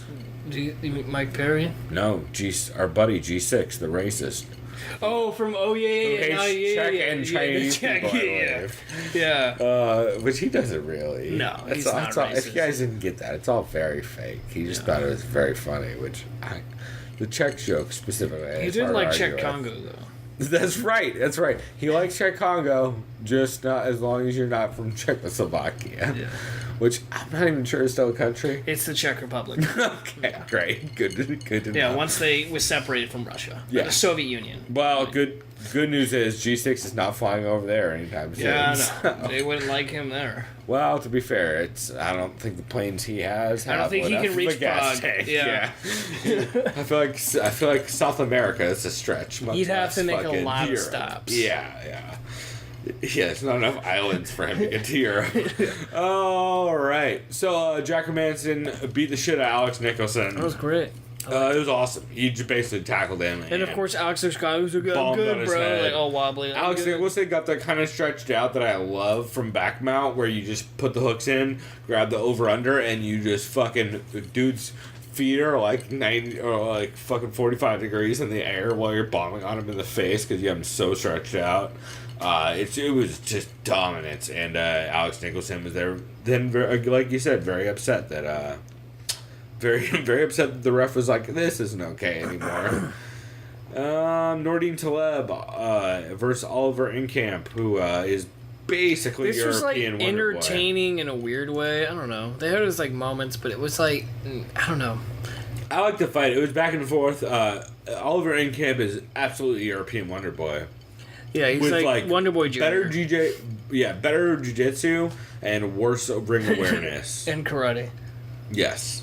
He was like you know what's crazy? He's a black belt in karate, what they're saying, but Wonder Boy's degree in black belt like this fucking a whole other level as far as what he could do. Yeah. But then again, I don't know if that's because of like his kickboxing background. Too. Yeah, it is. Yeah, because because kickboxing actually has because karate's more defensive, I believe. It's too, just it's all points. Yeah. There's no actual like no one goes for knockouts in karate, or at least not unless you're Joe Rogan. Just joking. That was a Taekwondo Joe Rogan joke. But Nordine Taleb put on a good performance. A lot of takedowns. That really, I feel like, is what sealed that for him. Because he was getting pieced up here and there. Speaking of getting pieced up here and there, Omari Akhmedov versus Abdul Razak Al Hassan. This was entertaining. Awesome Except fight. for the fact that Al Hassan has zero takedown defense. Sprinting backwards is not takedown defense. Yeah, backpedaling works against you every time. Well, I mean, there's a lot of options, but like trying to run backwards is not the one. Won't help you sprawl. That's absolutely what lost him that fight. It was split probably because he had a lot of good exchanges on the feet. Really good exchanges. Yeah. Omari Akhmedov would especially catch against him. the fence. Yeah, like Omari was still catching him here and there, but like by far most of the pressure and most of the offense came from Abdul on the feet. But he just kept stepping in too hard and getting taken down. I think I said during this fight, he reminds me of like if you were to combine like you said it's a Mark Diakese and Eve Edwards. Or Kamaru Usman? Not Kamaru. No, because it was Eve Edwards. If you were to combine Eve Edwards and Mark Diakese, I feel like it's kind of like that dude's style where he's very fucking pressure heavy and he's very sharp on like the long kind of outside kickboxing style. Like Eve Edwards, but he does throw that heat. He just doesn't have that like bone crusher strength that Diakese seems to bring. Peter Sabata took on Ben Saunders. Very good performance, striking wise, from Peter Sabata. Man, I love Ben Saunders. I should start out saying tough son of a bitch too. He's one of the toughest motherfuckers on the planet. Because even after he got TKO'd, he was kind of up on his feet. Dude, he popped right back up. Yeah, like it wasn't even. It was upsetting how quickly he popped up. Because he got bombed on in this fight. Exactly. If it wasn't for the refs caring about the safety of the fighters, he probably would have wanted to keep fighting. So. I mean, he had some okay moments on the ground. He was able to get to a rubber guard. It looked like towards the end of the first, he was looking for an omoplata or some kind of sweep. But man, yeah, Peter Sabata just bringing the fucking heat and strong straight shots that were fucking him up, and eventually got the TKO. With the punches, and then a fucking ugly knee as well. And then we got Volkan Ozdemir and Misha Serkinov. Yeah. 28-second fight. The fuck, bro? Yeah, basically Volkan landed that similar punch we've seen before with McGregor as he did to Poirier. Yeah. And we mentioned a couple of Kane, JDS. Yeah, so that punch right above behind the ear. It's kind of the temple behind the ear. Yeah.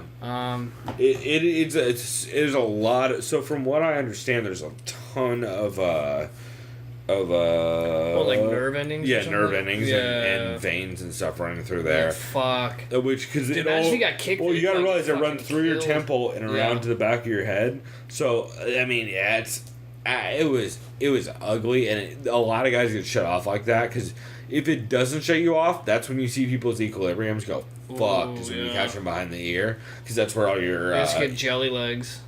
Yeah, there's something about the way. There's something about the way your head is shaped, or whatever. Fucking, I don't know. There's a boat inside your head that when you punch it there, it moves and you get all dizzy.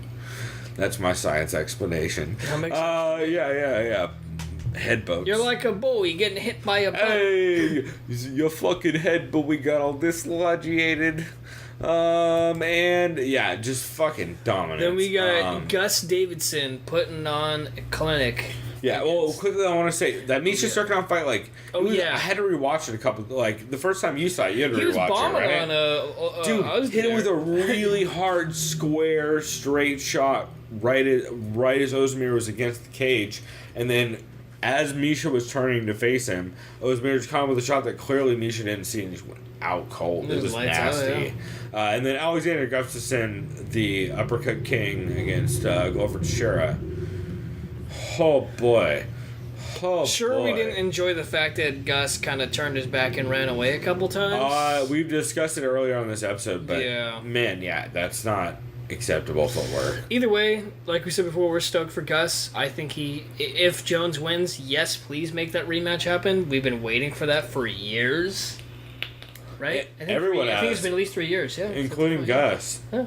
And I think it'd be just as good second fucking time around. That's true. Hopefully they don't both have to go to the hospital afterwards again. And hopefully Jones doesn't hit someone with his car. Or hopefully Jones fights at all ever again. That's right. Yeah, fuck. Which is why we don't want another 200 situation. Which is why I'm nervous about buying tickets, by the way, to the LA one, which I saw there are $50 tickets available, and I was like, the Anaheim. I want to buy them, but I also have like family coming into town. Well, I can always visit them in the morning. Fuck it, I'll just drive later, but. Yeah, you know. I kind of don't want to go to Anaheim to spend $50 to sit in the nosebleeds, though. But it's like, dude, that atmosphere for $50, that's a steal. If John makes it, if John doesn't make it... Yeah.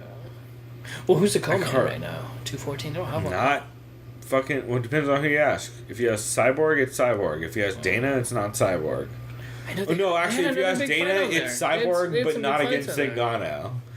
Yeah, right. But fuck, dude. What are the? Well, we could figure it out later. We'll figure it out later, but when we get either way, to we it, should. I like the card overall. I'm glad. Yeah, Alexander Gustafsson. We should say quickly. Fucking just put peace. I think he will too. If Jones wins and he does fight Jones, or fuck it, even if they have him. Well, no, if DC wins, they'll do a trilogy. But say Gus gets that title shot next. I think he'll have to go back to Alliance, considering the fight would be in the United States. I would hope so. So no more running away. Well, I would hope so, because I feel like Eric Del Fierro would shut that shit down with the quickness. But, hey, that running shit, though, like, I don't feel like that flies at Alliance. Because I feel like Eric Del Fierro will scold the and he'll be like, yeah, if you do that, Jones is going to get your back, buddy. Yeah. You're spawning away. Like, I feel like Eric Del Fierro is the kind of guy to shut that shit down. And so I hope so. I hope that's the case. Also, we should mention quickly, this weekend there was also a KSW card called Coliseum, which we mentioned briefly earlier. It's fucking awesome and crazy as shit. I mentioned earlier how you can find it. I saw it originally on whatever the fuck it was, Fight Network. But you can look it up. It's worth checking out. It's just a fucking crazy event, and it's real weird. And then the only other thing I wanted to cover, we shot quickly about Tough. Yeah, I'll make it quick. Cody's still a baby. He was fine. No physical, no having to be him being held back, which was just a big surprise. Like, right, he was fine, and he didn't try to assault anyone this week. And compared to the previous 6 episodes, he didn't try to cyborg anybody. Yeah, no. So that was he was pretty much he was kept in check. Mostly. As far as the fight that happened, which was Joe Daddy Stevenson versus Justin Edwards. Holy shit, Justin Edwards. What a great goddamn fight. Holy shit. Joe Daddy is so fucking tough, dude. And yeah, Edwards surprises both. Bombs, man. Just I've been saying, boxing, his what was it, his uppercuts he landed. I've been saying since the outset that I thought Joe Daddy was by far the favorite. I agree too. That was a huge upset in my opinion. And for those who watched it or didn't, and this is a spoiler, they revealed of course, thank you to Dana, they are bringing back Joe Daddy and he will be fighting in 6 days, well at the time of the filming, against the other wild card, Haider Hassan. Yeah, Haider Hassan, which will be a good fight until Joe Daddy gets one takedown and then the fight's kind of over. Yep. Because he's going to get choked unconscious or ground and pounded. But it'll be fun up until then. And that's cool because then guess what? Like you were mentioning Chris before, this fight looks like a tough finale fight and maybe they could possibly cross paths again. Justin Edwards versus Joe Daddy or maybe a semifinal. Or that'd be an awesome 5-round. Those are 2 guys. Actually, is that a 5-round? Or is it a 3 with a 4th possible? Well, the finale is always... I think it's 3 with a fourth. It's 3 with possible. fourth poss. Yeah. Like if they tie after 3, they have a fourth round. Yeah. That's exactly right. Yeah. I believe. Which it'd be awesome. And that fight is July. Well, the tough finale will be July. It's on 29th. 7th. Yeah, because the headliner of that is Michael Johnson, Justin Gaethje. That's a good fucking card. Yeah, it's my birthday too, so I'm gonna have that shit. I'm not working that day. Michael Fuck that. Johnson, Justin Gaethje. Shit. That's the one thing I've liked too. These past fight. few years since the International Fight Week, I've always had fights on my birthday, which is dope. So that's pretty cool. Yeah, so always had a good chance. That's right. Yeah, they basically make a whole like. It's always the 7th or like the 9th or some shit. Or like, it was 200 last year for your birthday, wasn't it? I mean, I saw it 2 days later, but yeah, that was, same weekend. That was tight. Yeah. So either way, stoked for that finale. Stoked for next week's episode too. So we get to see Joe Daddy fight again. So next week. So I love watching him fight. Absolutely, can't wait. So that should be fun, and we will.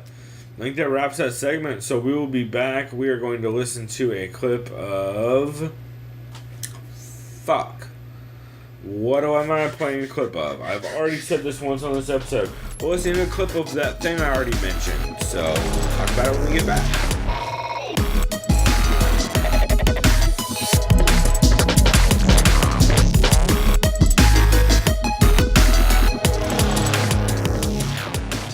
You're out on the street at your company retreat, you don't go up to someone and punch them. You know, guys, wait until there's no one around or something, maybe. I know both of you. I know both of you really well. We're all friends. If a fighter like that is talking the way they are about someone unless I'm getting paid, bro. Hey, thank you. Really? I will not let it go, man. I'll walk away laughing at you, but I'm not gonna punch you unless they're gonna pay me. I'm not saying a civilian. I'm saying another fighter. You guys would let that go? Really? It's not garbage. It's internet, man. You know what people say about me and Ben? Shit. Do you know what people say about us, Sean?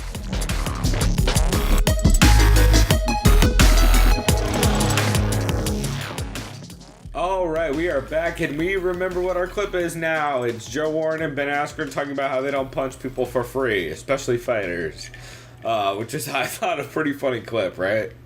It's pretty good. It kind of just their genuine reaction to it too. Yeah, they're like, no, I don't fucking hit people for free. I'll laugh at them. I don't fucking care what dumb fighters have to say. And then, of course, Sean Wheelock's like, well, you guys, what if it's fighters? Like, have you seen how many fighters talk shit about Joe Warren and Ben Askren? Like, what the fuck? Everybody hates those two. It's because they're too real, y'all. Anyway, we back. Daiko is taking on... Oh, did you see his nickname? Oh, shit. So he's the War God. Did you just see that? That's his no. nickname, the War God. That's pretty good, though. Yeah. But I'm going to have to go with Daiko versus Psycho. Because his name says Daiko, and this dude's name is Psycho. So Daiko... And this guy's dropping also, weight. And this guy's cutting weight. He's dropping a weight class, supposedly. Yeah. So Daiko vs. Psycho is going to be a pretty sweet fight, I have a feeling.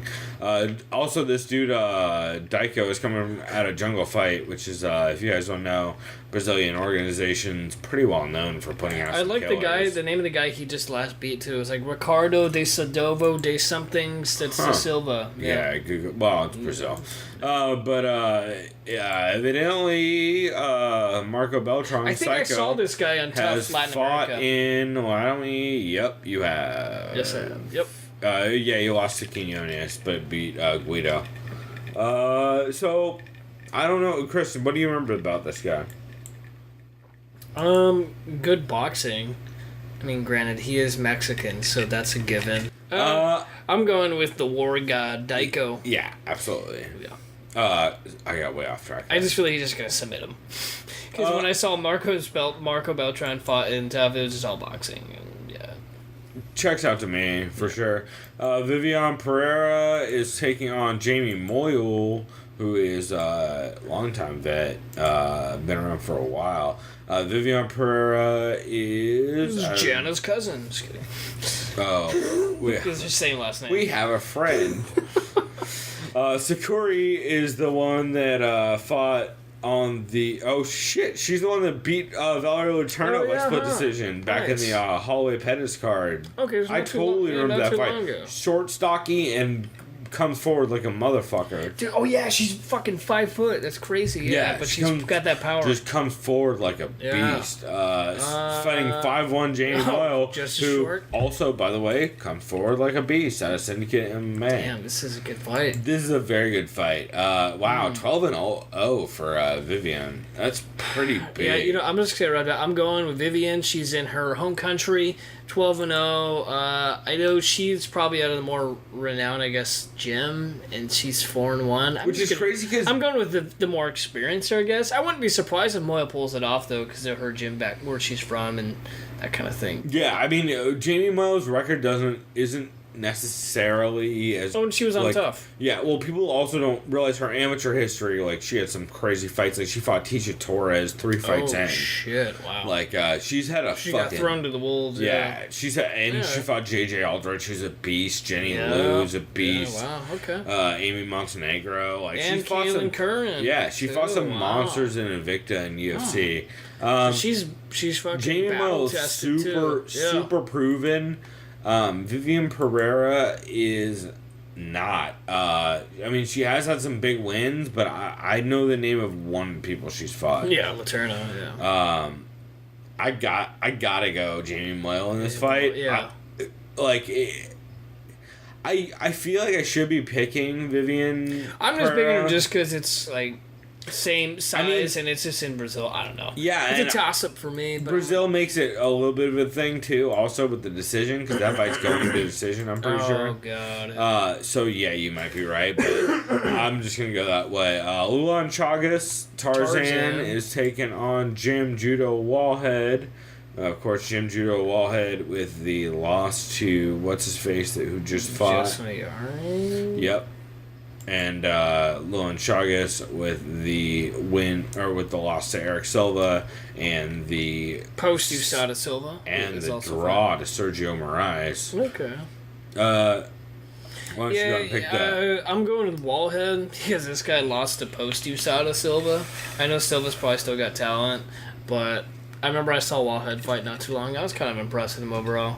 I know this is probably a dangerous pick just because they're in Brazil. I know the Brazilians love to fight. And they're Wallhead looked good against Justin Ayari, even though he lost that I totally fight. thought that said... It's split decision. I almost thought that said Gennady Golovkin, but it's Gennady Kovalev. Yeah. And then he fought KSW before that. Shouts out to fucking Poland. I am going with Tarzan on this one. If you go to a draw with fucking Sergio Moraes, I'm picking you. Sergio Moraes, yeah, I feel like, is one of the most underrated motherfuckers in the UFC. And I've been hyped on him for a very long time, since that Tough season. And I'm a big Sergio Moraes fan. And I think that dude's gonna do good shit in the long run. And man, if you go that deep with him, I can't pick against you. Paulo Henrique Costa is taking on Olawale Bamboje. Yeah. I've been hearing good shit about Paula Borrachina. This guy 100%. I'm sorry. No. Yeah? No. I saw this guy fought last. This dude's the most ripped-looking motherfuckers I've seen. I know USADA's gonna be on his ass. No, I'm picking this guy 100%. No disrespect to Olawale. Although it is in Brazil, so who knows how much USADA's actually on him. This guy looks like a tough son of a bitch too. But the only name I really recognize, I know Cesar Ferreira, I've heard of that name, Uriah Hall. Mutange. Is Cesar Ferreira. Mutange. Oh, okay, yeah. He's the Brazilian. Either way, I'm hyped on this undefeated Paulo Henrique guy. Dude, I saw this guy fight. Holy fucking shit, this guy's huge. Yeah, he looks like he should be a fucking 205, or I don't even know how he cuts the weight, really. I'm with you on that. Mostly because Olawale, while I like him, he doesn't have a ground game. And I feel like this fight is set up to show off how fucking dominant Borrachina is going to be. Gareth McClellan is another weird matchup where he got fucking... If you guys don't know, Gareth McClellan, I think, is the South African fighter who's it was. Yeah, he had like this gnarly white dude with a beard and weird tattoos. Weird tattoos. Yeah, he had like tattoos that make sense. Yeah. But yeah, fucking just brutal knockout, and it was really bad. Yeah, I've been hearing really good things about this dude on the on the podcast side. Like, I know a couple of dudes who are real hyped on him, and I feel like he's gonna. And then we have a bantamweight bout. I believe Johnny Eduardo. Who I feel like we haven't seen Johnny Eduardo in a bit, right? He's bantamweight. Yeah, that's right. Yeah, since November of last year, so almost a year against Manny. Oh, that was Gambarian's last fight ever too. Yeah. Yeah, that was a long time ago. Against Matthew Lopez.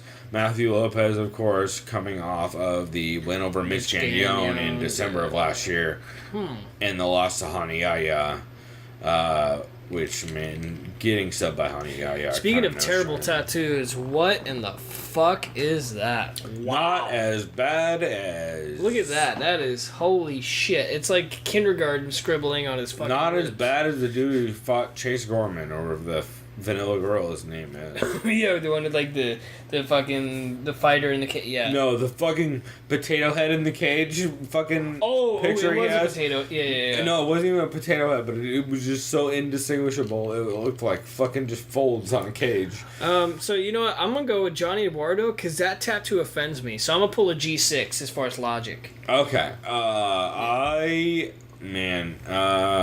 yeah, you gotta dig it finished. I'm gonna go Johnny Eduardo as well. Actually no. Fuck, I'm not. I'm gonna go Matthew Lopez. Only because because you like his tattoo. I get it. No, you know what? Yeah, no, you know what? I'm going Johnny Eduardo. The getting subbed by Aldo Sterling is like one of those weird things where I don't know where to put you anymore. Yeah. When you get subbed by Aldo, because like I know Aldo has very good. He has good. under BJJ too, but yeah. like not like Brazil good BJJ, and you're from Brazil. And you're from Novo Niao. Like, that kind of shit scares me a little bit. Especially with dudes like Matthew Lopez, who has 1, 2, 3, 4... Wow, he has a lot of submissions. Submission wins in RFA, which RFA is now Legacy. Go Johnny Eduardo. You're probably the underdog. Now RFA is LFA and a legit organization. It's confusing, yeah. So it's kind of a toss. I'm gonna go Johnny. Probably by. I'm gonna go probably TKO. I'll probably say TKO too. Probably strikes. But that one is a toss up to me. And then, much like this next fight is Luke Thomas's super close. Fight of the week. That's right. Luke Thomas said on what was it? It was the Australian. Oh, it was show. the Submission Radio. Submission Radio. He said that this is his fight that he's most looking forward to, which.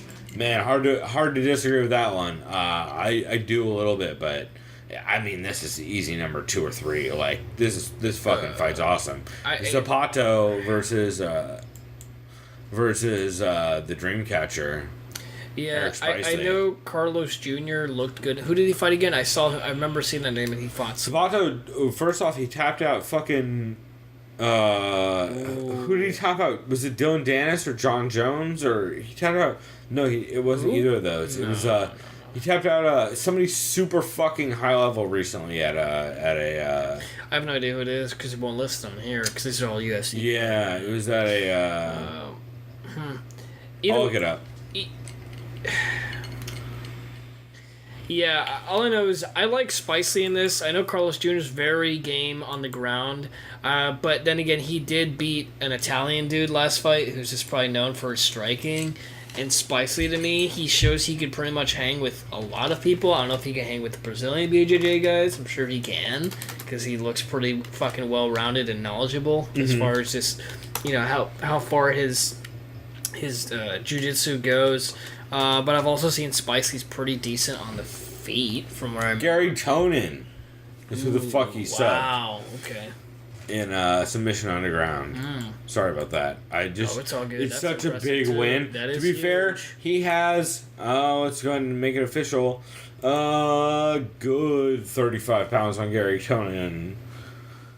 Like, Gary Tonin will weigh in at 170 sometimes, but, like, that's just because he just chooses to not cut any weight and not eat healthy so he can make certain weight classes and the EBI type shit. By the way, huge Gary Tonin fan too, so I'm a huge homer. But if you're fucking subbing Gary Tonin, that's impressive. But anyway, you were saying? Yeah, I'm gonna go with Spicely. I feel like he'll be able to hang with... Spicely's so fucking tough, dude. I think he'll be able to hang with Carlos Jr. I think it's gonna be one of those ground kind of grappling matches. By the end of the day, as Holloway would say, at the end of the day, it's gonna be Spicely probably catching Carlos against the fence or something like that, and just kind of letting those hands fly. I think, or maybe getting him in a clinch with like a knee, because he's a pretty long-legged kind of guy. That's what I see going down. I see Spicely. What is it? A 3-round fight? Yeah. Yeah. I'd say by decision. It's probably going to be a back. I don't think anyone's going to knock each other out. I super like your logic. I think you're absolutely wrong. I think he gets subbed by... And then again, I like how the fact that he did sub Gary Tonin, though, so I could definitely see that. That's what I'm saying, is like, you... That can't really be overlooked. If you're subbing guys like Gary Tonin, who... Given you have a weight advantage over, but also this guy's been subbed by Sam Alvey. Oh yeah, that's a good point. I feel like Sabato is like, well, this is pretty cut. Like, this is cut and dry. Like, all I have to do is fucking show up and catch a motherfucker's neck, and this shit is kind of over. Yeah. Like, I just don't. Especially since the other dude's wins are like, oh, he got a heel hook one time on a guy. Like, oh yeah, Sabato fucking faced Gary Tonin and won and didn't get heel hooked. So. By the way, that was a flying fucking triangle, I believe. He found me on Gary Tonin. So, I gotta go Sabato off of that. I'll probably be dead wrong in this, but it's just a gut feeling. You could be right, to be fair. Like, I'm being very, very biased off my love of Gary Tonin, because he's my favorite. Then you got another... all the John Danaher guys, I fucking love those guys. They just keep shitting. Especially Gary keeps shitting on Dylan Dennis. He just keeps fucking with him and shitting on him. It's my favorite. Yuri Alcantara. Another bantamweight bout. Miraggio, which I've never heard said out loud before, is facing Brian Keller. Boom. Brian Boom Keller. Yeah, just don't go boom boom during the fight. No, save that for when you're trying to go all Maxim on it. I don't know who the fuck Brian Keller is. He's from ROC, which is the Ring Combat, is the promotion that Chris Weidman and Uriah Hall came out of. So I hope I'm wrong, only because Yuri is on the older side. He's 36, but I did like his last 2 victories. I know Brad Pickett. God damn, Yuri's 34-7. That's a big old record. Yeah, he has a lot of mileage. With the win over Luke Sanders and Brad Pickett in his last 2, and is only...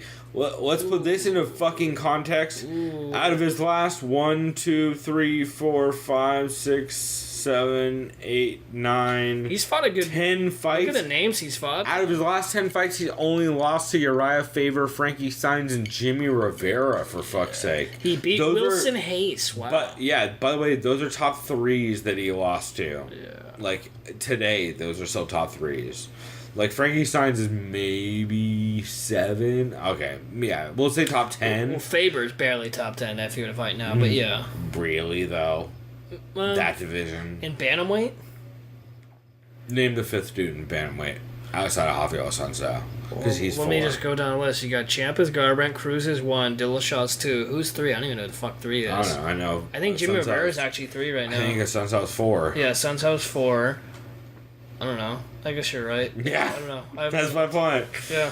Like, if we were to look it up... Faber's probably like 9. Because I think before he retired... Well, he's not on there anymore. Well, I know, but like, when he retired... He's top 10 easy. Yeah, like, you're probably right. Also, if he steps back in just off popularity, he's like 7. Oh, yeah, knowing WME, all that shit, too. Like, they kind of do that. Also, that just like McGregor is still number 2 pound for pound, which is comedy. Yeah. I absolutely like Yuri in this one. I think I like him, too. Yeah, so here it is real quick. Cruz is 1, Dillashaw 2, Assunção 3, Lineker 4, which to me makes 0 sense. 5, Jimmy Rivera. 6, Brian Scaraway. 7, John... Oh, you know what's all fucked up is that is fair, Dodson and Lineker should be switched. Yeah. Dodson won that fight. Thank you. You're like the only person who agrees with me. No, that's not true. That's not true. Anyone who understands footwork and fucking striking... And pressure and control. Well, no, anyone who understands that fucking This is block crazy punches too. don't Do you think count. Brian Scaraway should be 6? I mean, I think he's a top 10 guy think for he sure. shouldn't be in the UFC, Well, probably. that's what, yeah. So He's probably I'm never not going a to fight good again, too, example. especially since Misha broke up with him. I don't like So here we that go. We guy. got Brian Scaraway 6, John Dodson 7, Aljamain Sterling is 8, who I would rank above Faber if Faber was still fighting. And then you got Thomas Almeida 9, who I wouldn't rank above Faber. Yeah, because so he's fought probably like, Tyson kept. So yeah, he's Faber's like 9. He's 9-ish. 9, Yeah. So where he was. And then Johnny Eduardo is number 10. You got That's Eddie, fair. Eddie Wineland's 11. That's good there. But yeah, 9. I feel like 9 is about where Faber ranks. Oh, So and Yuri's 13, by the way. oh, okay. Yeah. Yeah. It's hard to argue. And then you got Eric post-USADA, no longer the Tiger, I would imagine, Silva. no, now he's kind of who infamously kinda pretended to now. give a glove tap to Nordine Taleb, and then got she knocked the karma. fuck out Yeah. the second That was pretty round. fucking great. Also did not have a good performance against Neil Magny, in which I fucking made some motherfucking money. Yeah, see, and, because pre-USADA, him choked out yeah. Josh Kosh, And he did have the win over Lon Chagas, which who was fighting us, right? He was you Tarzan guys guy, can yeah. decide or not whether or not that was a fight that had any effect because it happened in Brazil rather than outside of Brazil. Oh, yeah. You guys can do that math on your own. Spoiler alert.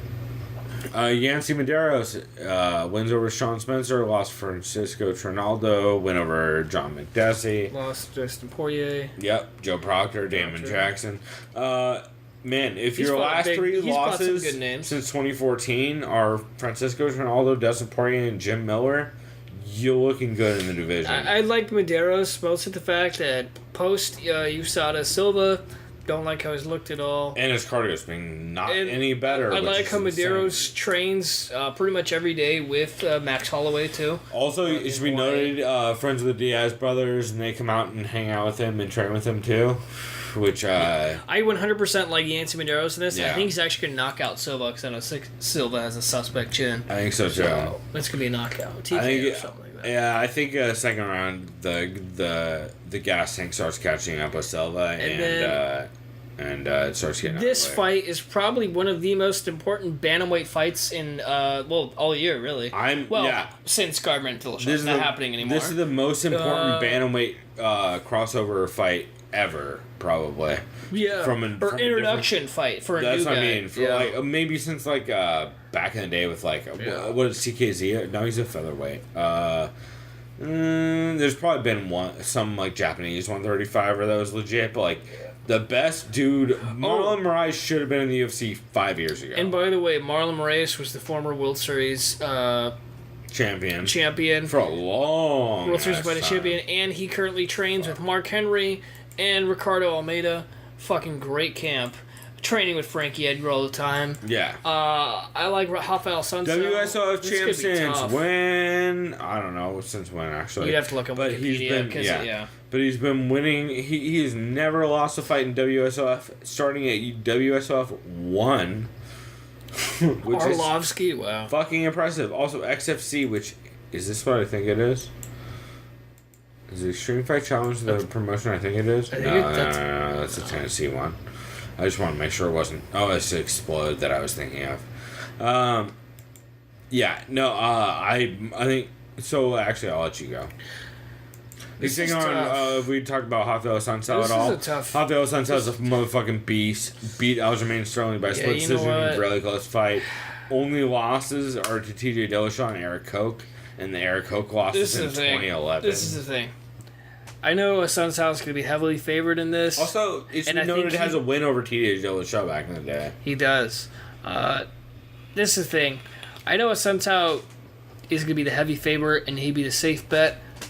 I'm going with Moraes based off the last fight Santos had against Aljamain Sterling. He looked fucking terrible. It was just trading leg kicks for days. They didn't exchange. He didn't have to exchange. Yeah, that was the problem. Yeah, I don't know. But there's no way this fight happens where Marlon Moraes doesn't get in his fucking face and make him do shit. Honestly, I just have a good feeling about Moraes. Just being with Mark Henry's camp, Ricardo Almeida, and just being he's finally going to UFC. I mean, sure, he's been in WSOF, but it doesn't matter who you fight, I think. You have all that pressure being a champion in any organization, really. You're just going to be battle tested. I like Moraes, man. I think by decision, something like that, it's going to be a back end. It'll be close as fuck, either way. I agree. I think it's Marlon. I think Marlon. I actually like him by head kick. Head kick? Yeah. I have no idea what striking is. So I like him by head kick and then follow up with punches. I could go a bunch of different ways. Leg kicks is also and then on the say table. this. Say he does knock out the number 3 currently banked, or number 4 or 5, whatever the fuck we were saying.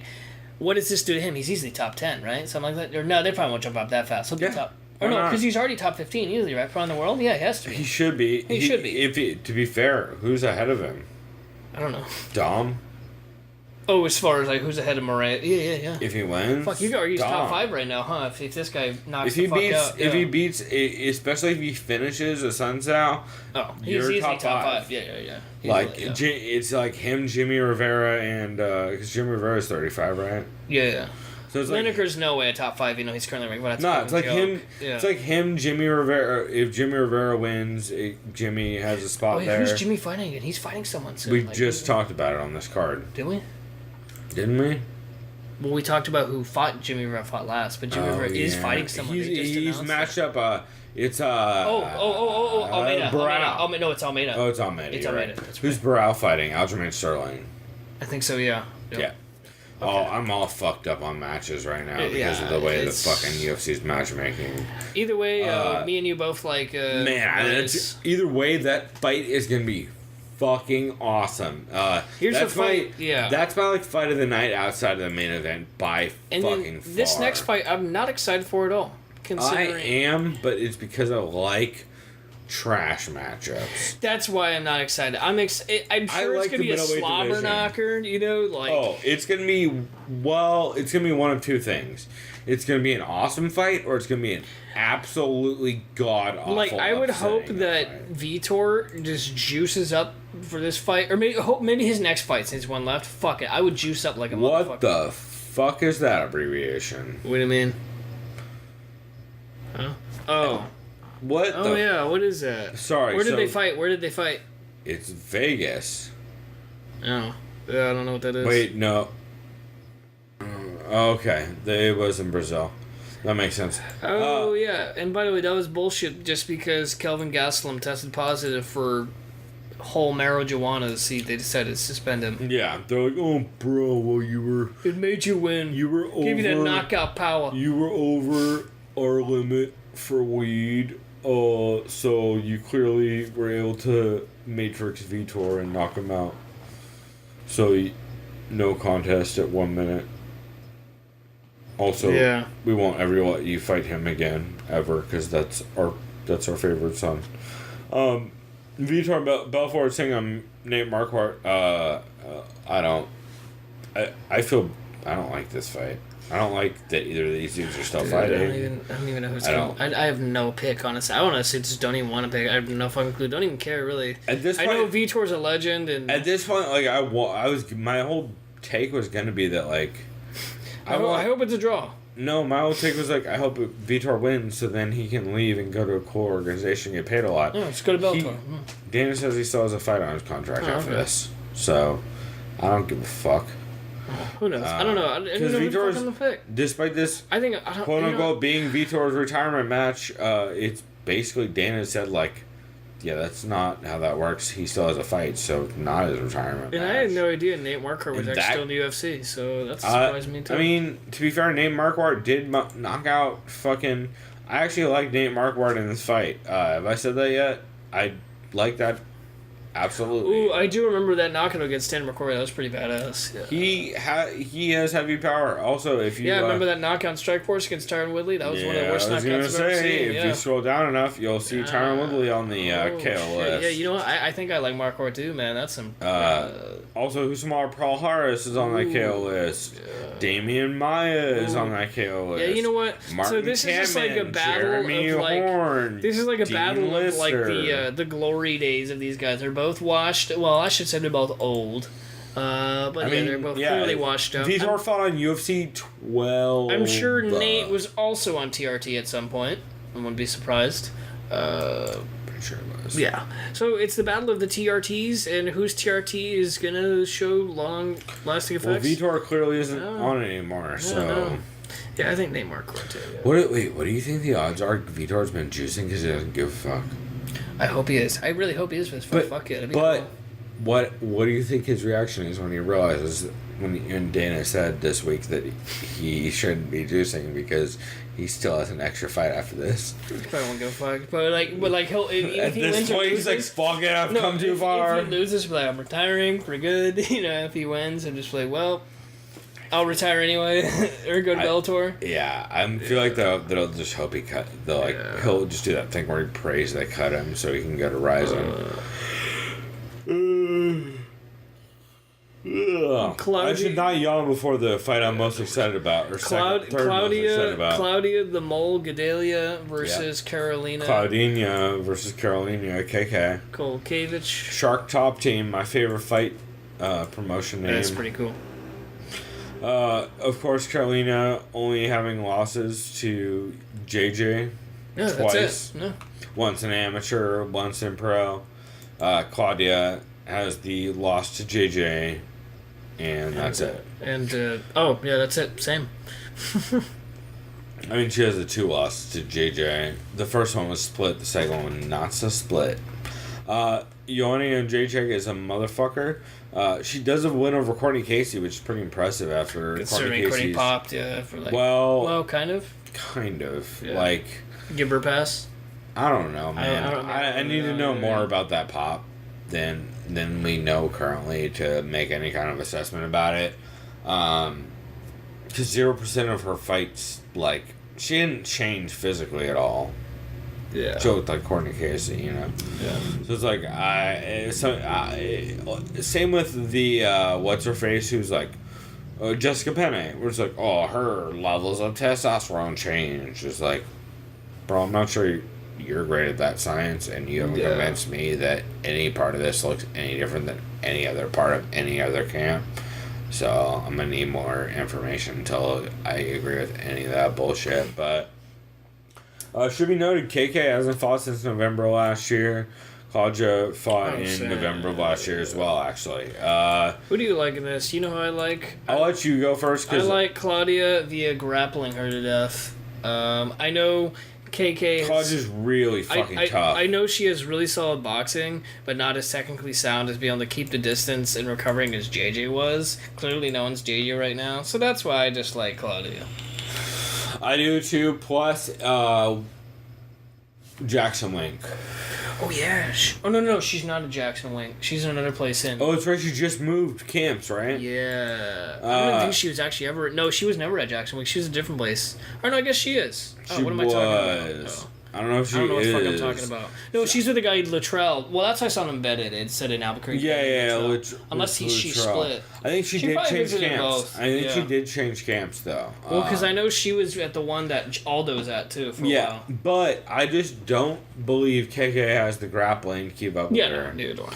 Because, like, Claudia, like, people underestimate how hard Ioana's been working on her fucking striking and wrestling defense. Yeah. Like, that, she's been, as Tyron Woodley's been saying, that girl put in work! Pretty much. Which should sound less racist than it is, but that's how he said it. I don't know what to tell you. Maybe I could do a fake impression for you, but that's what he said. And yeah, Claudia is just so fucking tough, and she's so dedicated to the ground, and like such a beast. And I feel like Carolina wins a lot of her fights off of mixing in takedowns against Muay Thai strikers, or against shutting down takedowns of people who can't strike Muay Thai. With Claudia Gadelia, I don't feel like gives any room for that shit. She's gonna Mike Tyson your ass for the first 2 rounds and hope you don't have anything to show her in the third because she has no gas tank left. And I feel like Claudia is just going to get enough dominant position to either get a finish early or most likely to win the first 2 and lose the third and take the decision. That's kind of how I see it going. Yeah. And then lastly, we got Jose Aldo and Max Holloway. This fight here, this could be fucking great. It's for the belt unification. This is fight of the year contender. Yeah, and this is the thing. This is one of the coolest matchups we've seen in a very long time. It really is. I mean, I'm thinking initially, I was like, oh yeah, Holloway is going to win because he has a 10-fight win streak, and the people he's beaten on the way there is fucking impressive. He's been fucking dudes up, even running into adversity. But I have doubted Aldo when he fought Frankie last summer, and I don't want to doubt him now, dude. I know he's just still so fucking good, and he looks so his fucking good against Frankie. He's lost 2 fights in his life. Yeah, dude, I'm going Aldo, but I think it goes the distance. No one's knocking. These guys are so fucking tough. I mean, this is the thing. I can see Holloway catching him because of his length. I don't know how much longer his arms are. He's shorter. Oh, wow. Okay. Or he's taller by like 4 inches. But shorter length. Wow. Okay, yeah, that's important. Yeah, because I know... Yeah, I like Aldo. I think he's quick enough to kind of determine the distance management between him and Holloway. I think he's going to leg kick Holloway to death. It's just kind of negate him kind of transitioning, going back. Yeah. I know it's a tough pick either way. I like Aldo. I'm tired. I don't like going against Aldo. Every time I do, I lose. I went for him against McGregor at that time, which was fair, but then again, that was only a 13-second. Well, and to be fair, fight. I still think he wins that fight if that happens again. Yeah, I'm at a similar place as you with this. It would not surprise me in the least if Holloway wins. Either way, yeah. Either way, this wouldn't surprise me.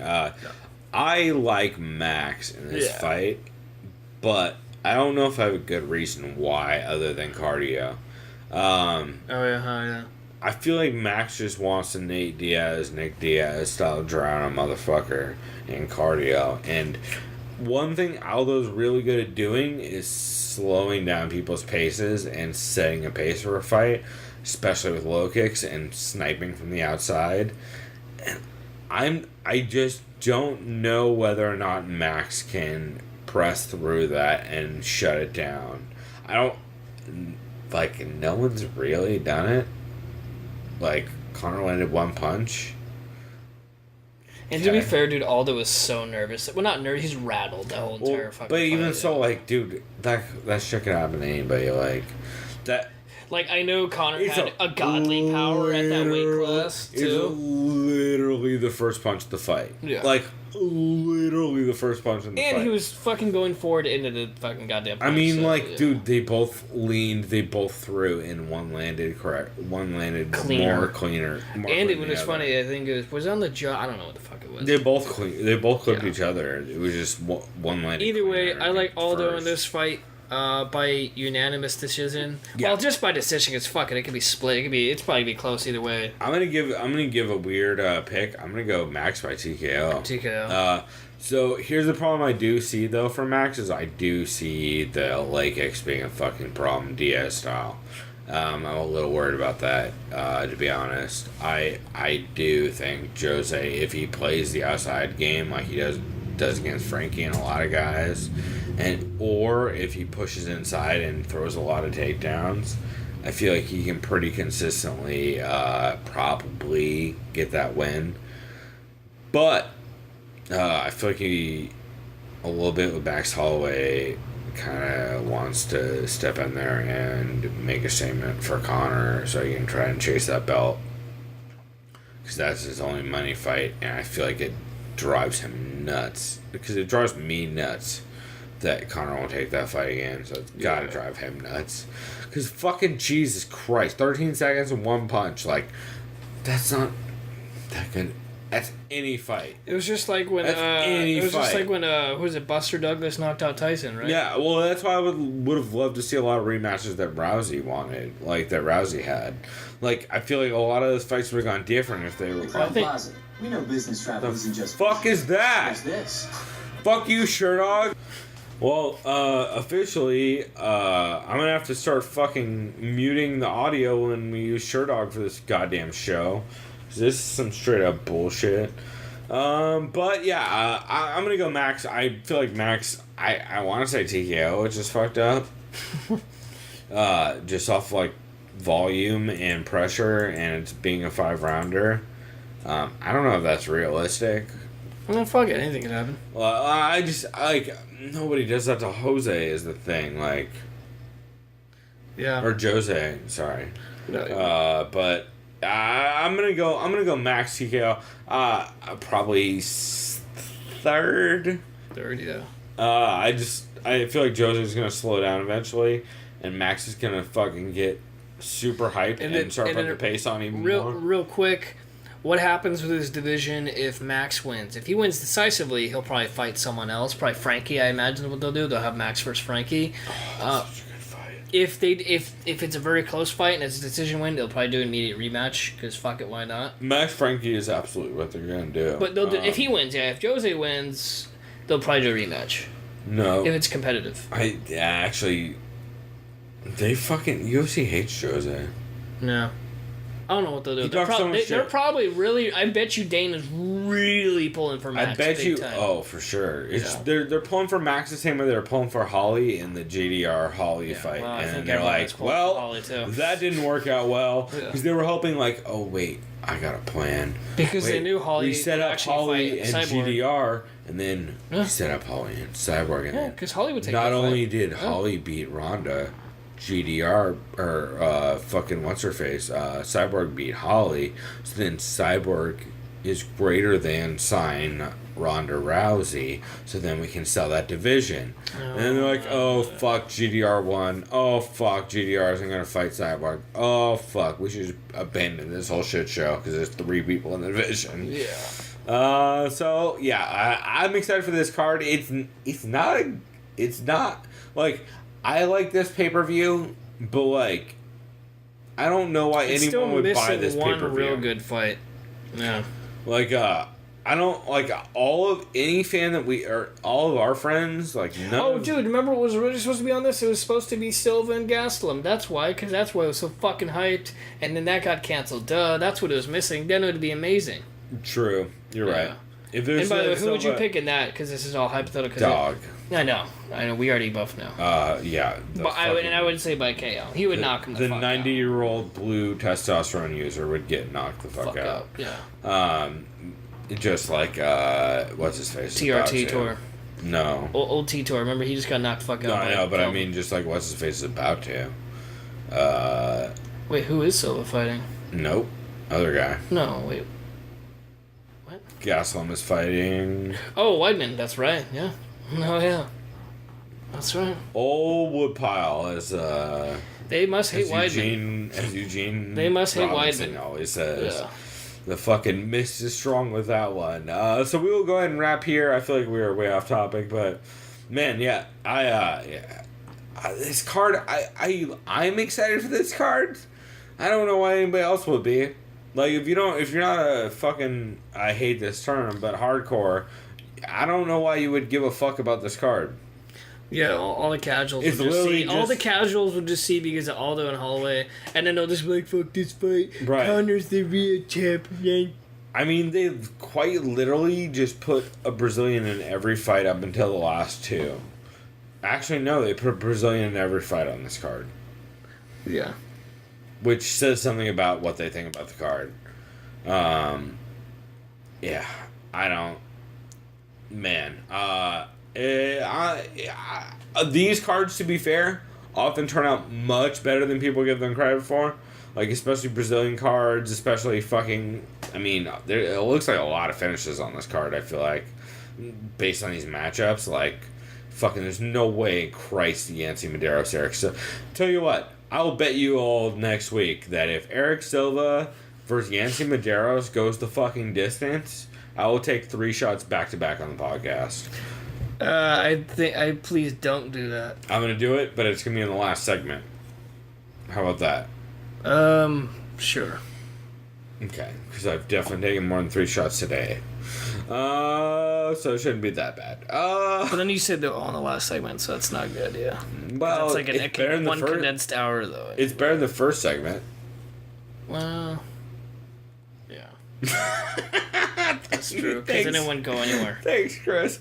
All right, well, I guess that's where we're going to wrap this episode. We are working on getting on iTunes. I actually talked to Chris today about this. We are currently setting up our fucking... If you guys don't know, there's some shit getting an iTunes feed together. So we're setting up our feed burner page.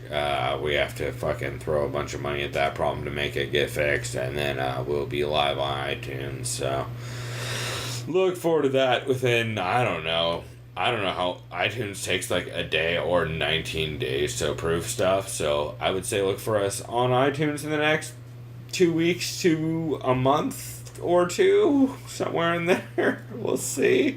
But I'm working on that. We'll have all that together. You guys can find us, thesoundofviolence.com.